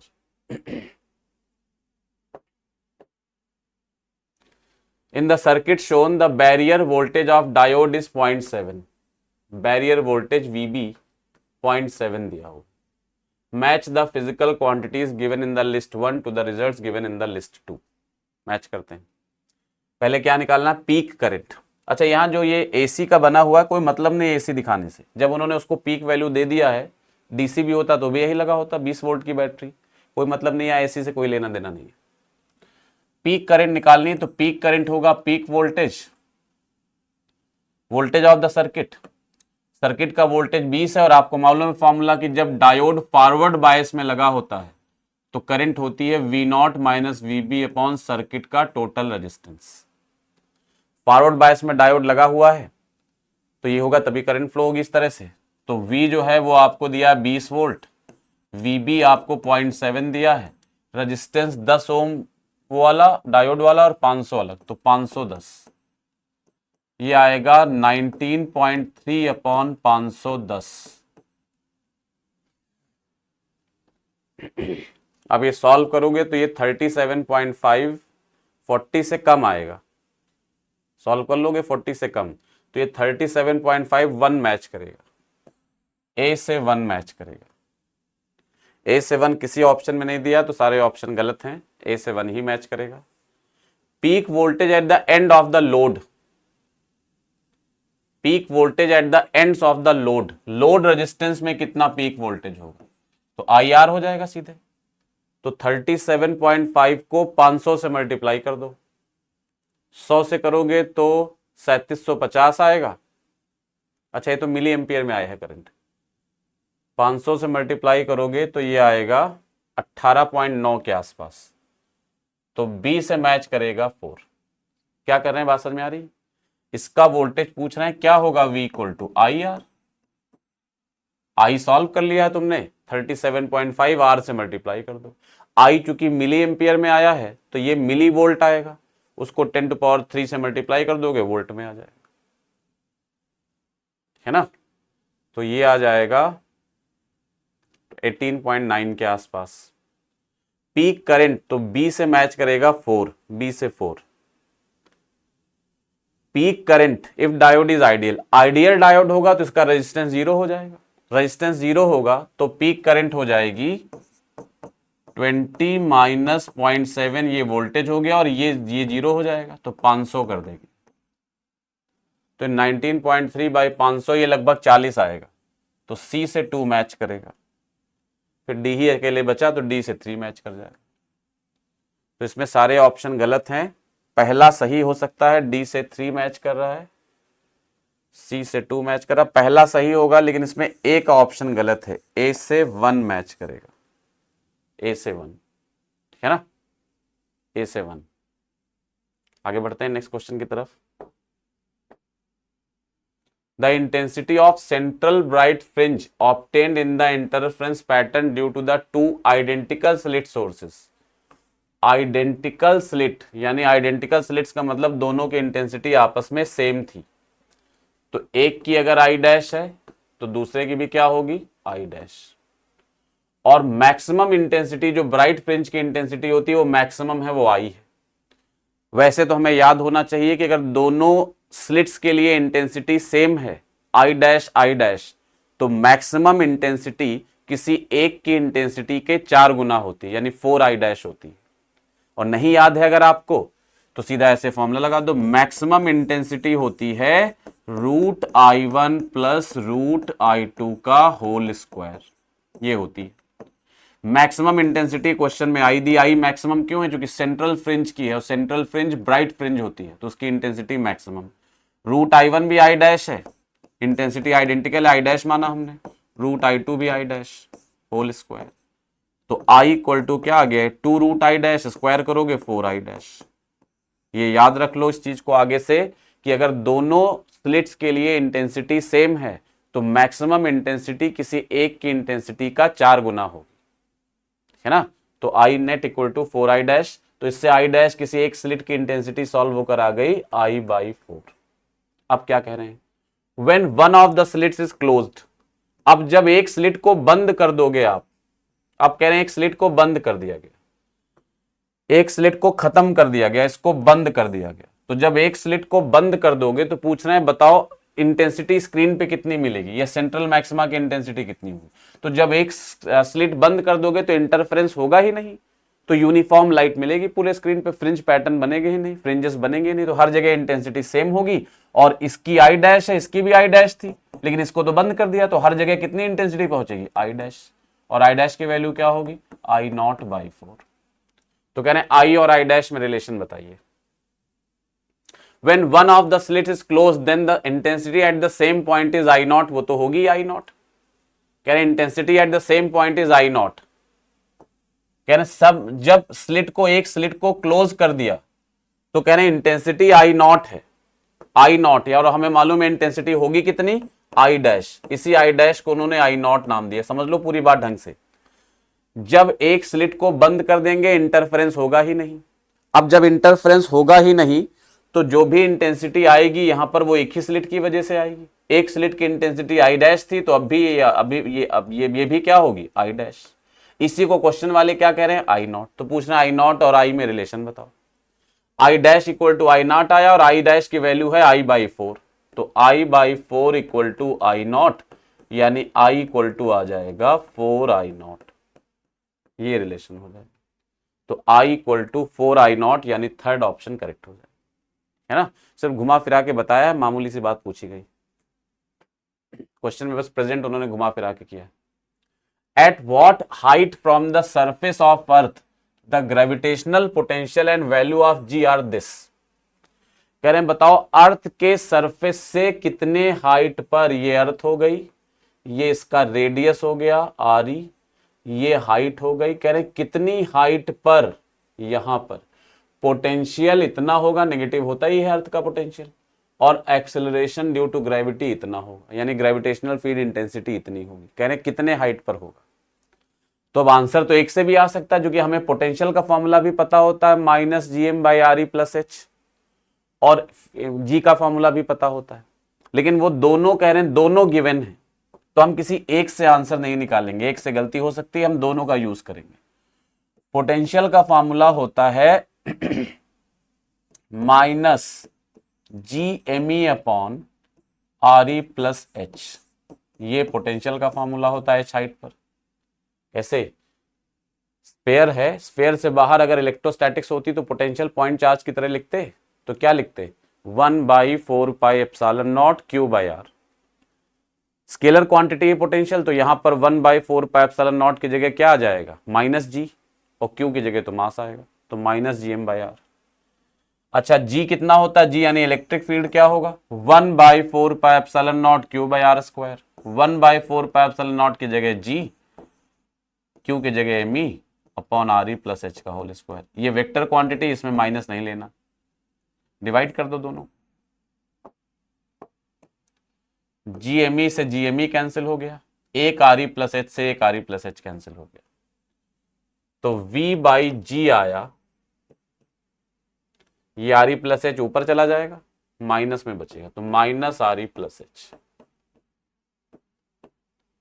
V आपको दिया है -5.4 इंटू 10⁻⁷ जूल पर केजी, यानी एसआई सिस्टम में। G दिया हुआ है 6, और ये are E plus H, minus minus cancel हो जाएगा।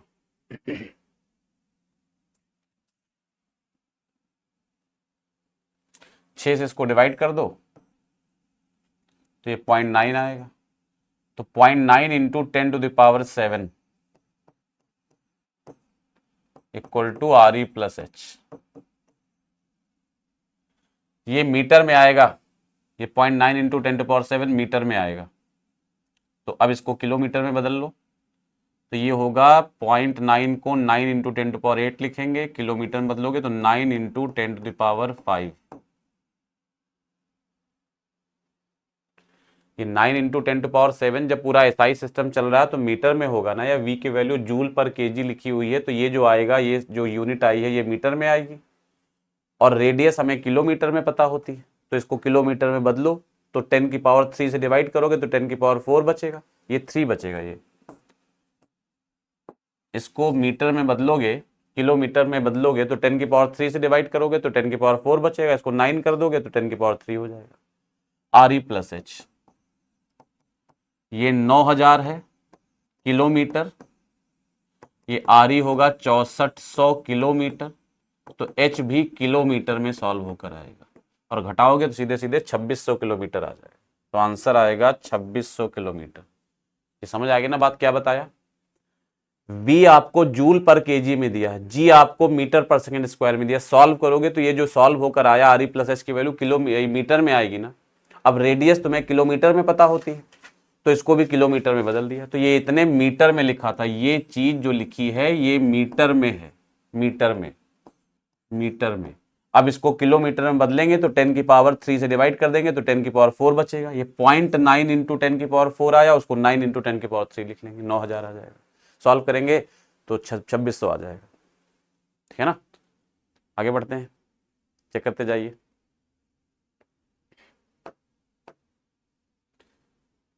An electric lift with A maximum load of 1000 kg, उसके अंदर जितना लिफ्ट का वेट है, मास है प्लस पैसेंजर का मास है वो इतना है, is moving up with a constant speed.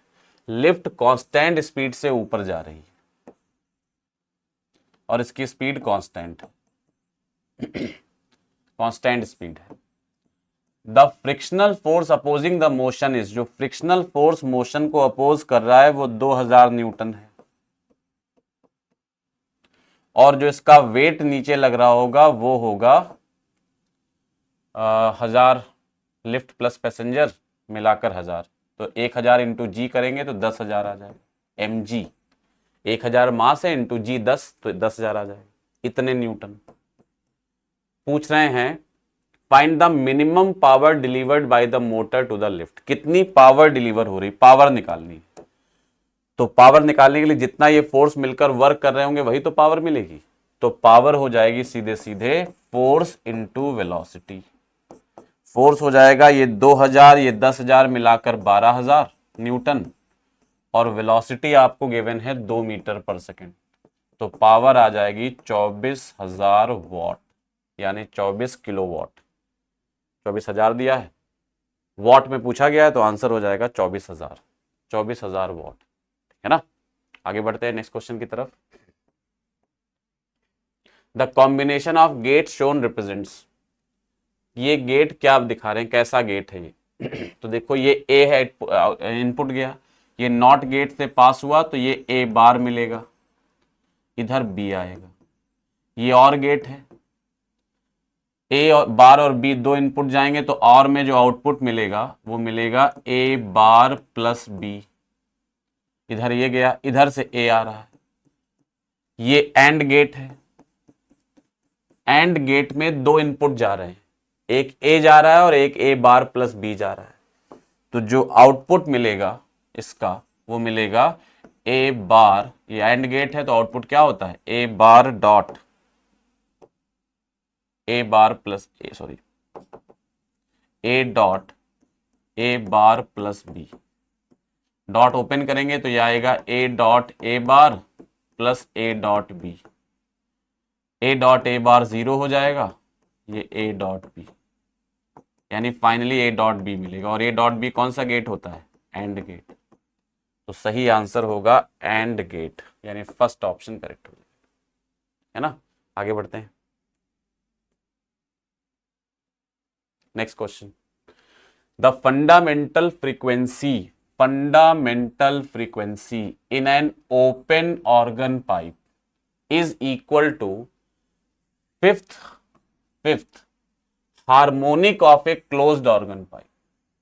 तो पहले जो दिया वो लिख लो, fundamental frequency in a open organ pipe. Open organ pipe में फंडामेंटल फ्रीक्वेंसी ये होती है, इसकी लेंथ अगर L1 है तो फ्रीक्वेंसी ये,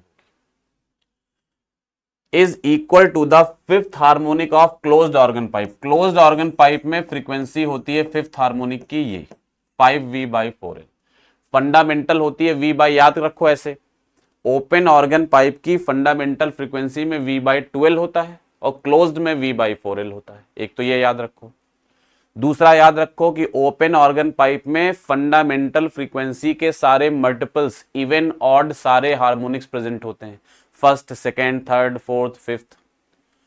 क्लोज्ड ऑर्गन पाइप में केवल ऑड हार्मोनिक्स प्रेजेंट होते हैं, ऑड नंबर वाले, पहला, तीसरा, पांचवा, सातवां, नवां, 11वां, 13वां, 15वां, ऑड वाले। जिस नंबर का हार्मोनिक है उसकी फ्रीक्वेंसी फंडामेंटल के उतने गुना होगी। तो अगर 5वां हार्मोनिक है तो फंडामेंटल के 5 गुना, ये लिख दिया। तो ओपन ऑर्गन पाइप में fundamental frequency, closed organ pipe में फंडामेंटल फ्रीक्वेंसी V/4L, और 5th हार्मोनिक है तो 5 गुना कर दिया। कह रहे हैं दोनों इक्वल है। Length of the closed organ pipe is 20 centimetre. तो क्लोज्ड ऑर्गन पाइप की लेंथ 20 सेंटीमीटर दी है, तो लिख दो 20।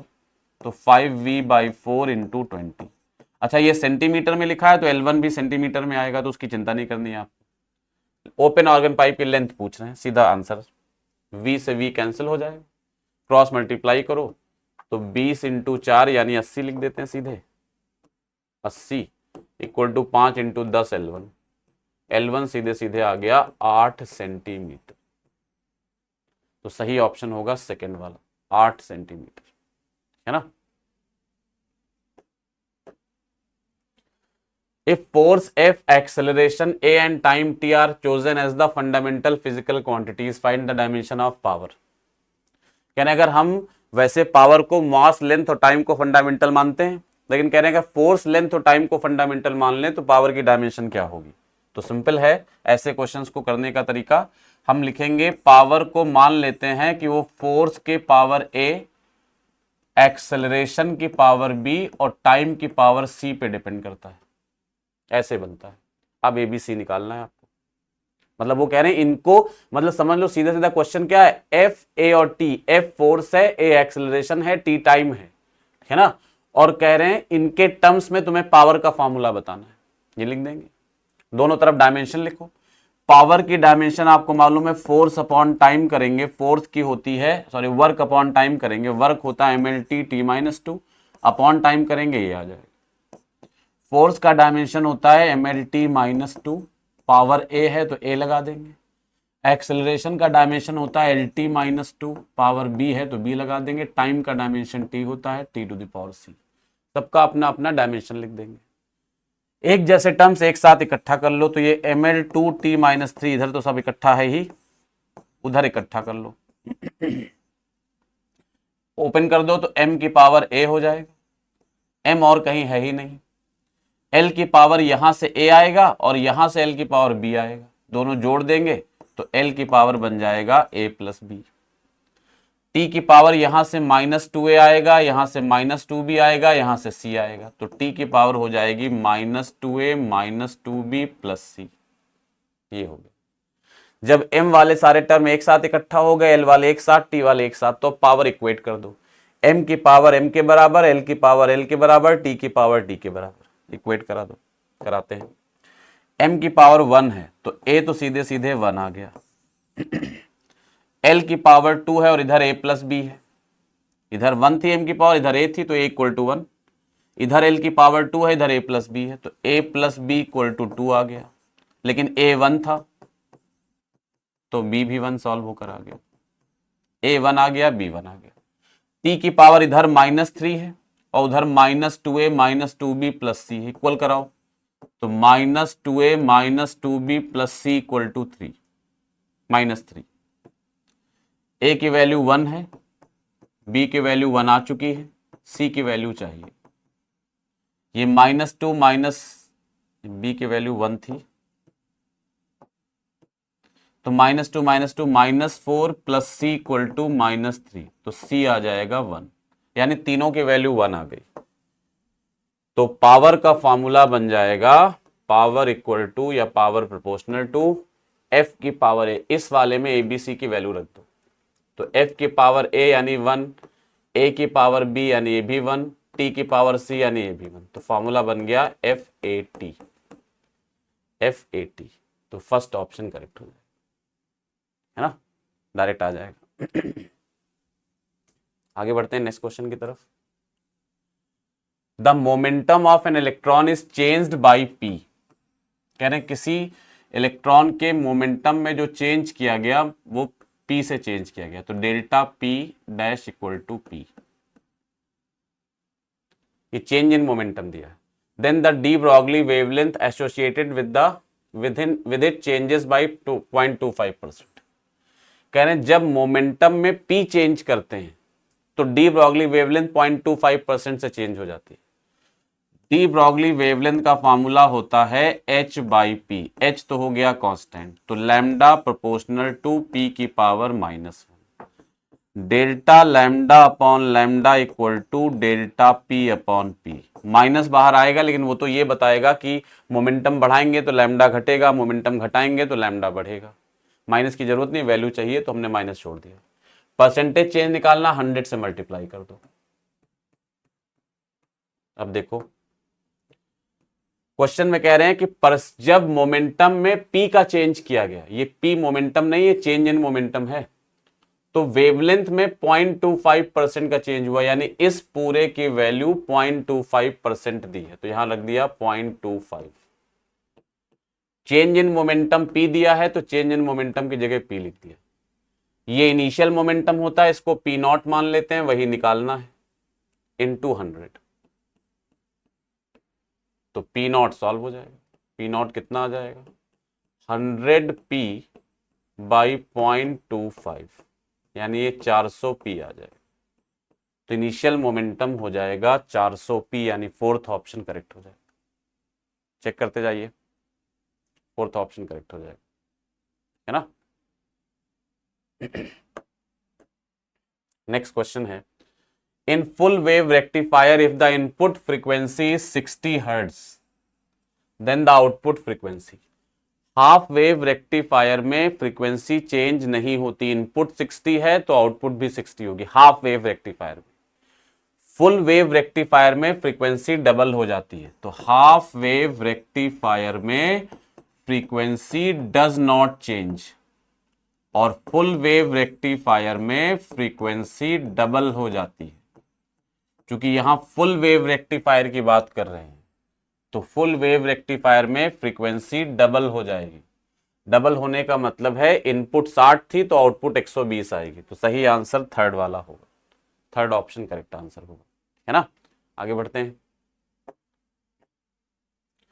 If two ends of a PN junction diode are joint by a wire, जब पीएन जंक्शन डायोड के दोनों एंड्स को एक वायर से जोड़ दिया जाए, पूछ रहे हैं क्या होगा, ये जोड़ दिया क्या होगा पूछ रहे हैं। आपको पता है जब पीएन जंक्शन डायोड बनेगा तो वहां एक डिप्लीशन लेयर बन जाएगी, बैरियर पोटेंशियल आ जाएगा, वो करंट को फ्लो ही नहीं होने देगा।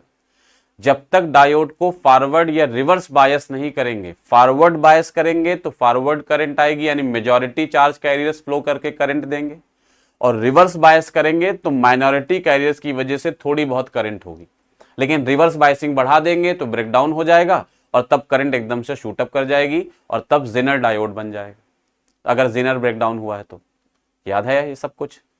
तो जब हम बायसिंग करेंगे तभी करंट आएगी, फॉरवर्ड बायसिंग करेंगे तो मेजॉरिटी कैरियर्स की करंट, और रिवर्स बायसिंग करेंगे तो माइनॉरिटी कैरियर्स की करंट। बिना बायसिंग करे जैसे ही डायोड बनाओगे, इक्विलिब्रियम कंडीशन आएगी, स्टेबल कंडीशन आएगी, करंट फ्लो करना बंद कर जाएगी। तो आंसर क्या होगा, there will not be any current in the circuit, तो फर्स्ट ऑप्शन करेक्ट हो जाएगा, है ना। An arrangement of 3 parallel straight wires placed perpendicular to the plane of paper carrying the same current I along the same direction is shown in the figure। 3 wire रखे हैं, dot dot दिखाए गए, मतलब ये सेम डायरेक्शन ऑफ करंट है तीनों में, और ये वायर बोर्ड के परपेंडिकुलर ऐसे रखे हैं, है ना, बोर्ड के परपेंडिकुलर।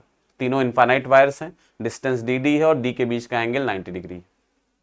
करंट तीनों में √2I है, मतलब तीनों में √2I करंट है, तो तीनों में √2I करंट है। तो पूछ रहे हैं the magnitude of force per unit length, force per unit length ये बताना है, किस पर, मिडिल वायर बी पर, ये बीच वाले वायर पे फोर्स पर यूनिट लेंथ बताना। अब फोर्स की थोड़ी सी बात याद करो, क्या होती थी, अगर 2 पैरेलल वायर्स रखे हैं और दोनों में से कम एक वायर इनफाइनाइट लेंथ का है, तो फोर्स पर यूनिट लेंथ का फॉर्मूला होता था म्यू नॉट अपॉन, इसको F1 कह लेते हैं, F कुछ नाम रख लेते हैं। फोर्स पर यूनिट लेंथ का फॉर्मूला होता था mu naught upon 2 pi I1 I2 by distance, ये फॉर्मूला होता था।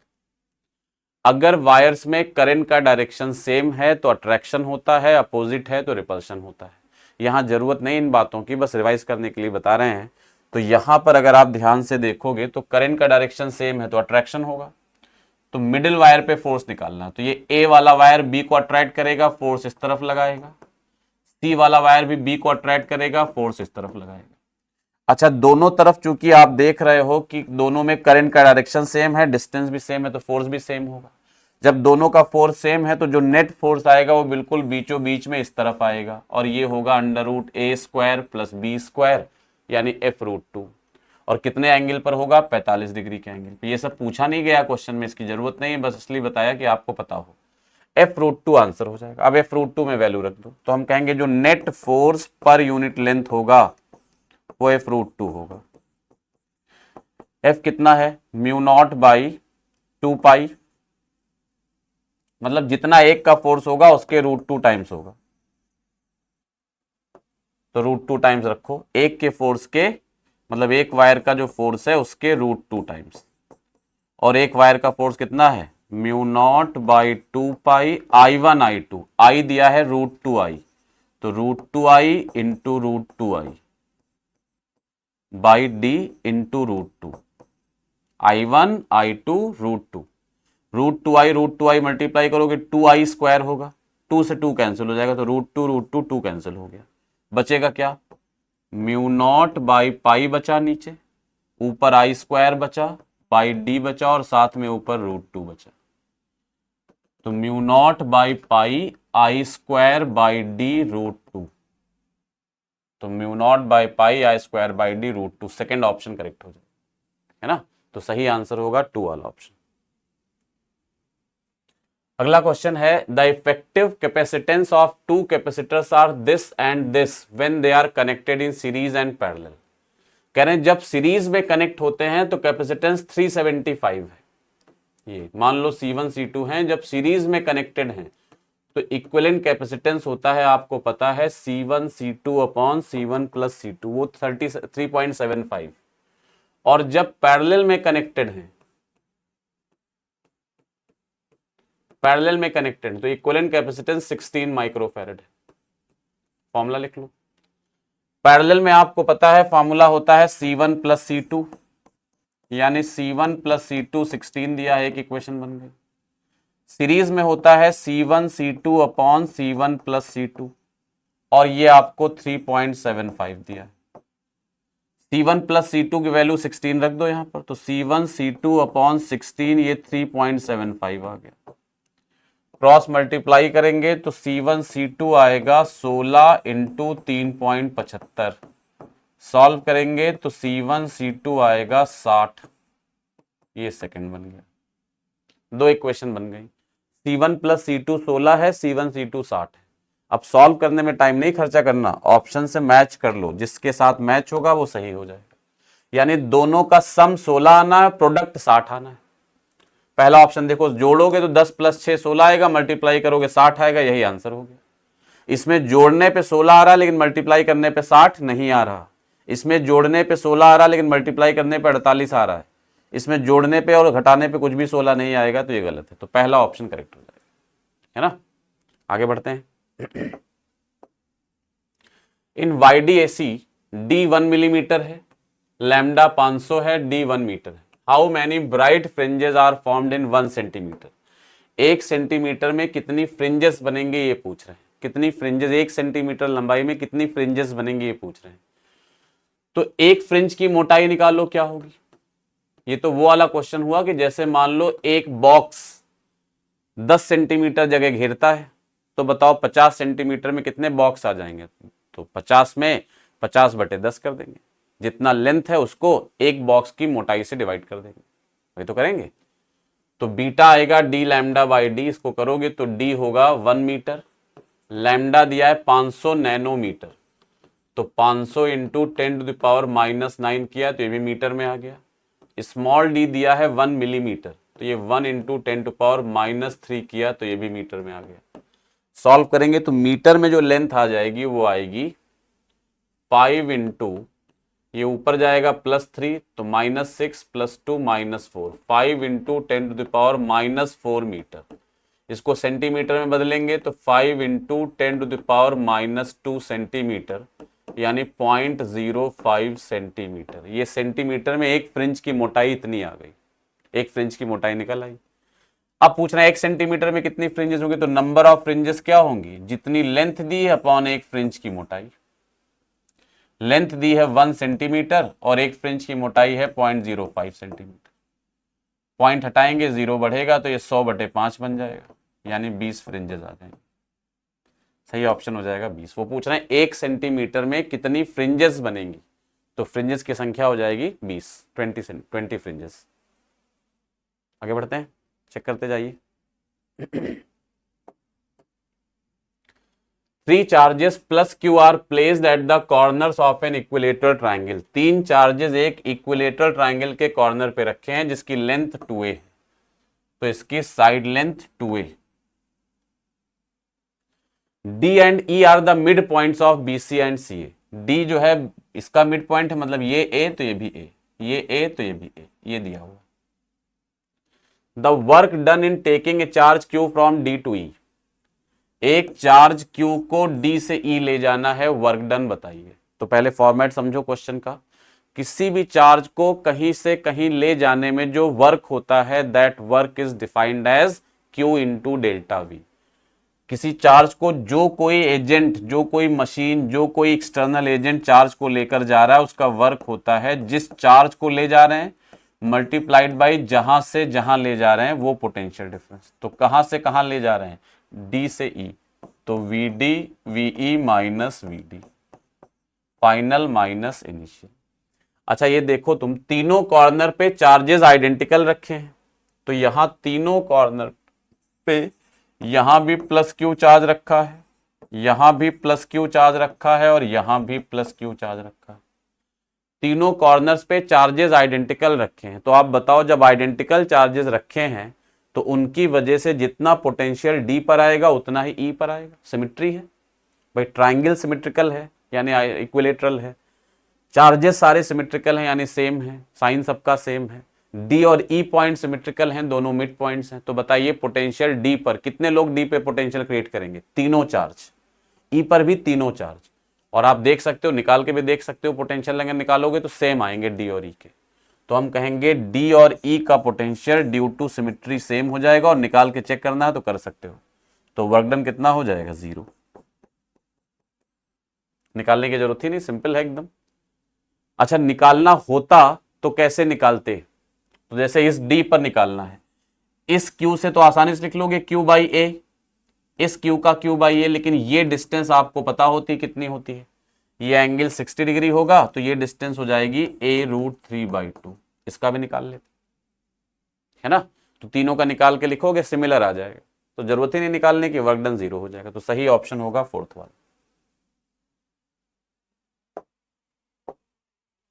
Given below are 2 statements, 1 assertion reason वाला क्वेश्चन है। कह रहे हैं if earth did not have atmosphere, its average surface temperature would be lower than what it is now। कह रहे हैं अगर अर्थ में एटमॉस्फेयर ना होता, चारों तरफ गैसेस की लेयर्स ना होती, तो जितना टेम्परेचर अब है इससे कम टेम्परेचर होता। बिल्कुल सही बात है, ये ग्रीन हाउस इफेक्ट में आता है। होता क्या, जैसे अर्थ के ऊपर सब एटमॉस्फेयर है, सन से जो लाइट, जो हीट आती है अर्थ पर, वो हीट अर्थ रिफ्लेक्ट करती है, वापस रेडिएट करती है in the form of infrared rays. और वो रेज जब अर्थ से सरफेस से लौटकर वापस जाती, सन से जो हीट आती वो भी इंफ्रारेड के फॉर्म में आती, सन रिफ्लेक्ट करती है, कुछ रेडिएट करती है, वो भी इंफ्रारेड के फॉर्म में जाती है। जो ये इंफ्रारेड रेज जाती हैं, हीट इंफ्रारेड के फॉर्म में जाती है, ये गैसेस के जो लेयर्स हैं ऊपर, एटमॉस्फेयर है, वो गैसेस इस हीट को एब्जॉर्ब कर लेती हैं, जिससे उनका टेम्परेचर बढ़ जाता है, तो अर्थ का टेम्परेचर भी थोड़ा सा बढ़ा हुआ रहता है। इसीलिए यहां पर हैबिटेशन यानी हम लोगों का रहना पॉसिबल है। अगर एटमॉस्फेयर ना हो तो ये बहुत ठंडी हो जाएगी अर्थ, हम यहाँ रह नहीं पाएंगे। तो ये सही चीज है एकदम। अगर गैसेस ना होती तो टेम्परेचर जितना अब है उससे काफी कम होता, ये सही है। रीजन लिखा, green house effect of the atmosphere would be absent if earth did not have the atmosphere. सही है, यही ग्रीन हाउस इफेक्ट कहलाता है। सही है, तो रीजन भी सही है, असर्शन भी सही है, तो ऑप्शन टिक करेंगे पहला वाला। First option is the right answer. Both A and R are correct and R is the correct explanation of A, है ना। The intervals measured by a clock give the following readings. ये readings आ रही है, पूछ रहे हैं what is the percentage relative error of the observation. ये एब्सोल्यूट एरर और रिलेटिव एरर का कंबाइंड क्वेश्चन है, एब्सोल्यूट और रिलेटिव एरर का कंबाइंड क्वेश्चन। जब ऐसे डाटा दिए होते हैं तो उसका स्टेप कैसे निकालते हैं रिलेटिव एरर? सबसे पहले हम निकालेंगे mean value of the reading. Mean value, mean value क्या करते हैं, सबको जोड़ के टोटल नंबर से डिवाइड कर देते हैं। तो 1.25 plus 1.24 plus 1.27 plus 1.21 plus 1.28, total readings 5 हैं, 5 से डिवाइड कर देंगे, इसको बोलेंगे मीन वैल्यू।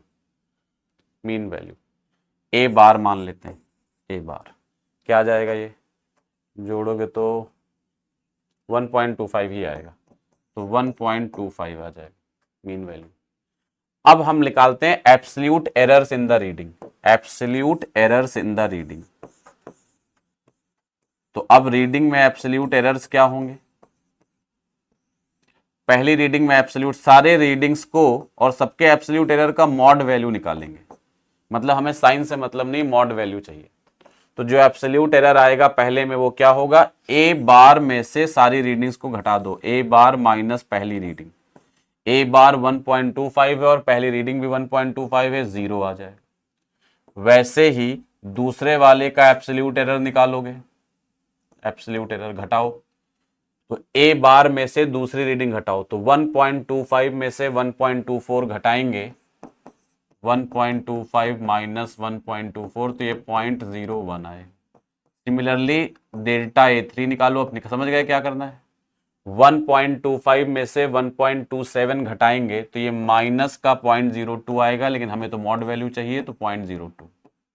डेल्टा ए4 1.25 में से 1.21 घटाएंगे, ये 0.04 आ जाएगा। डेल्टा ए5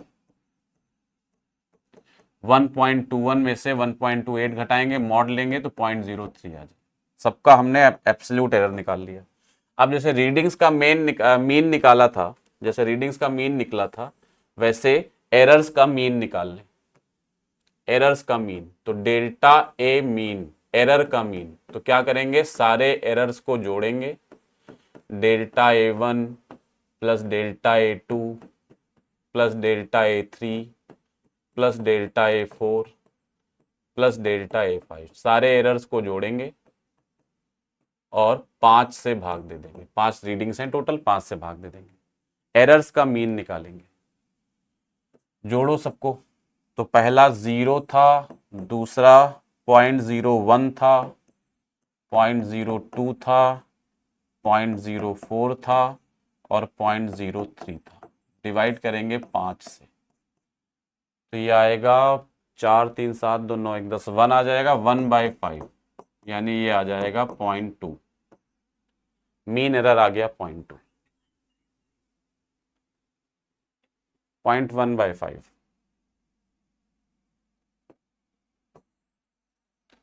ये जोड़ेंगे तो क्या आएगा, 1/5, तो ये आएगा 0.1/5 यानी 0.02।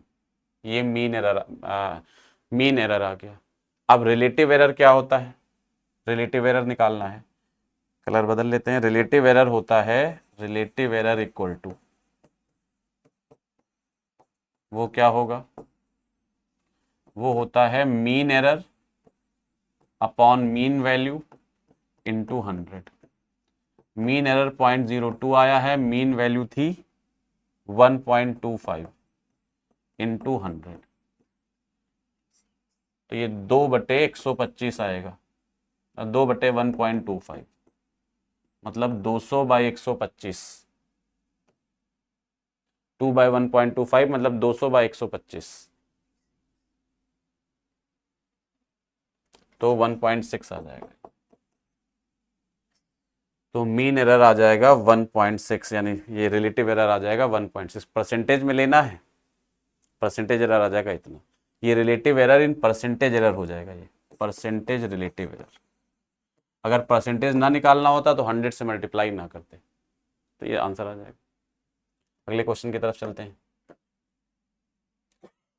To transparent media A and B are separated by a plane boundary, दो मीडियम के बीच में एक प्लेन बाउंड्री है, ऊपर एक मीडियम है नीचे दूसरा, एक तरफ रेयरर मान लेते हैं एक तरफ डेंसर मान लेते हैं,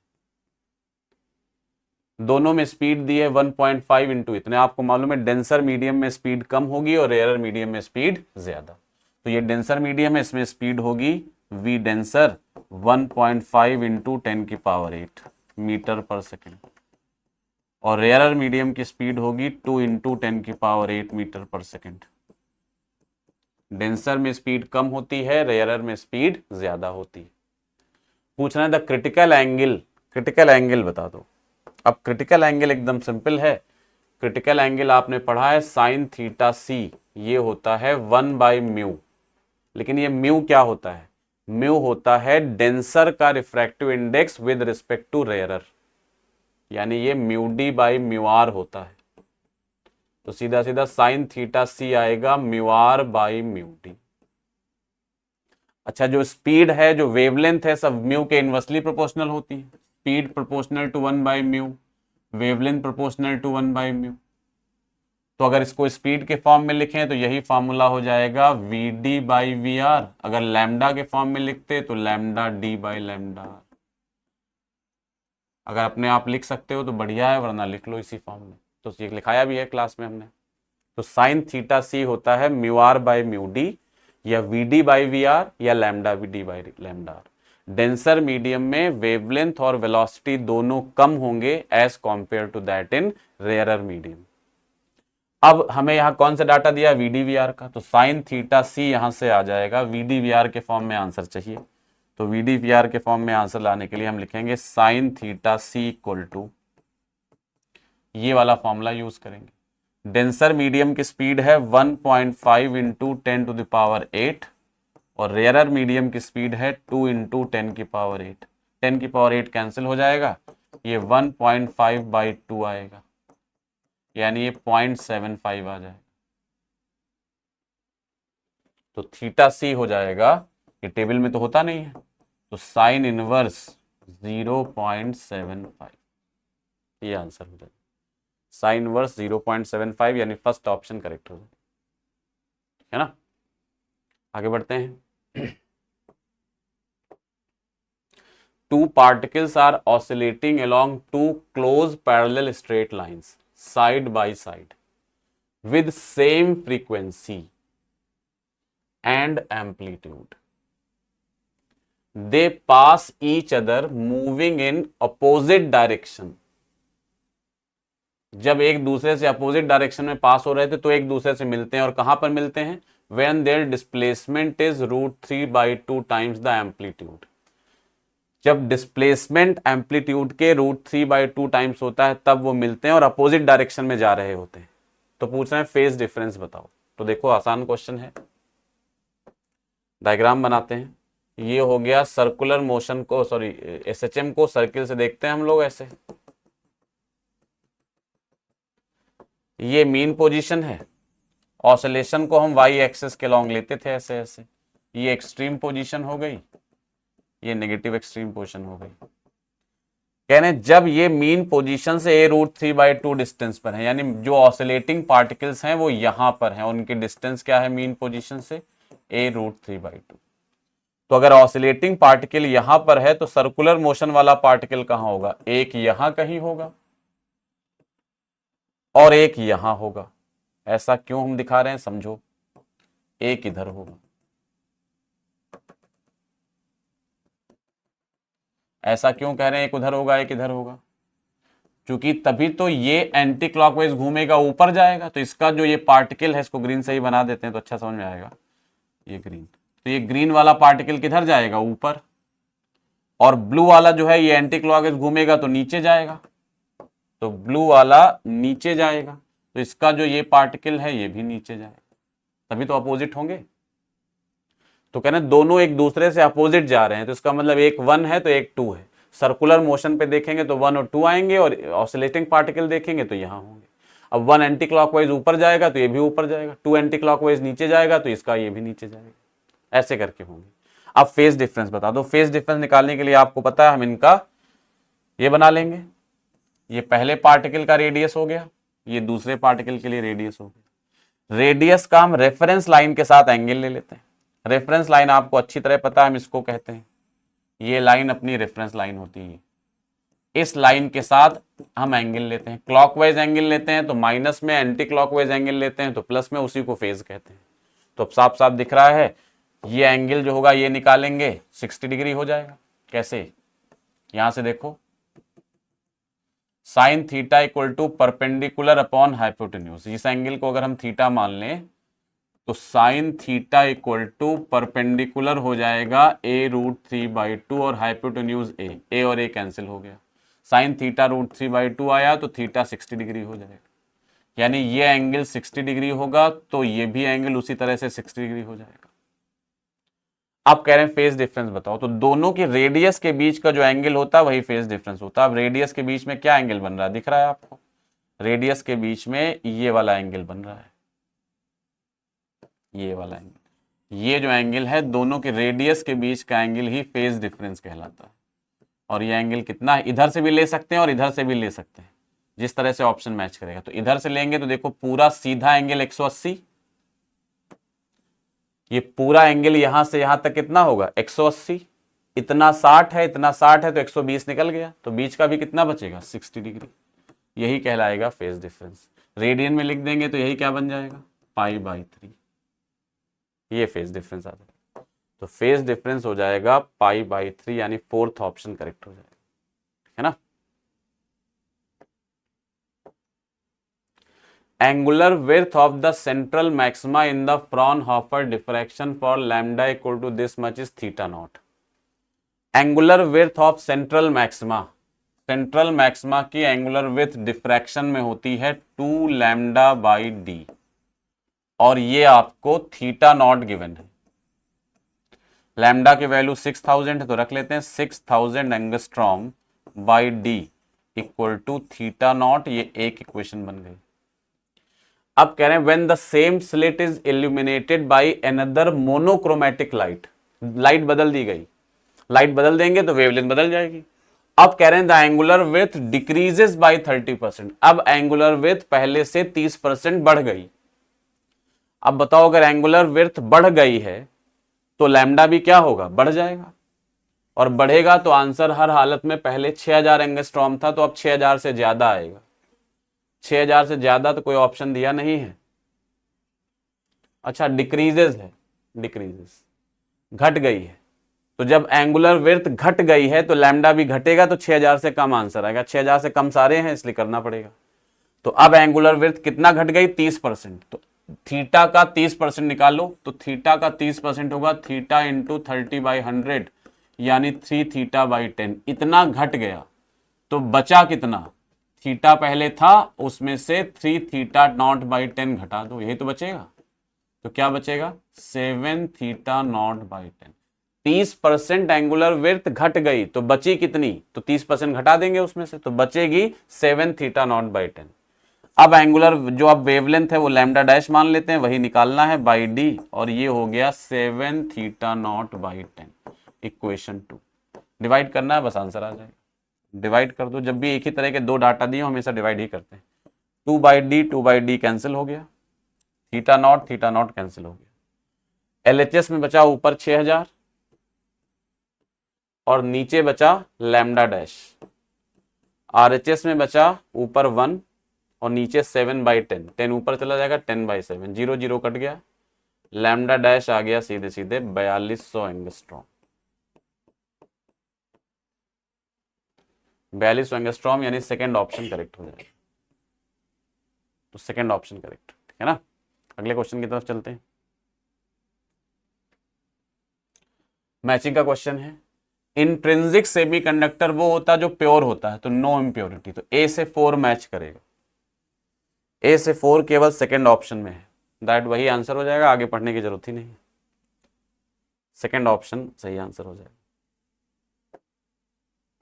A से 4 केवल सेकेंड ऑप्शन में। Water rises to height h in a capillary tube if the length of the capillary tube above the surface of water is made less than h। ये क्लास में पढ़ाया गया है। हेडिंग थी capillary of insufficient length, मतलब water मान लो 15 centimetre तक ऊपर राइज करना है और पता चला कैपिलरी की लेंथ जो है वो केवल 11 सेंटीमीटर है, 12 सेंटीमीटर है, मतलब 15 से कम है, तो क्या होगा?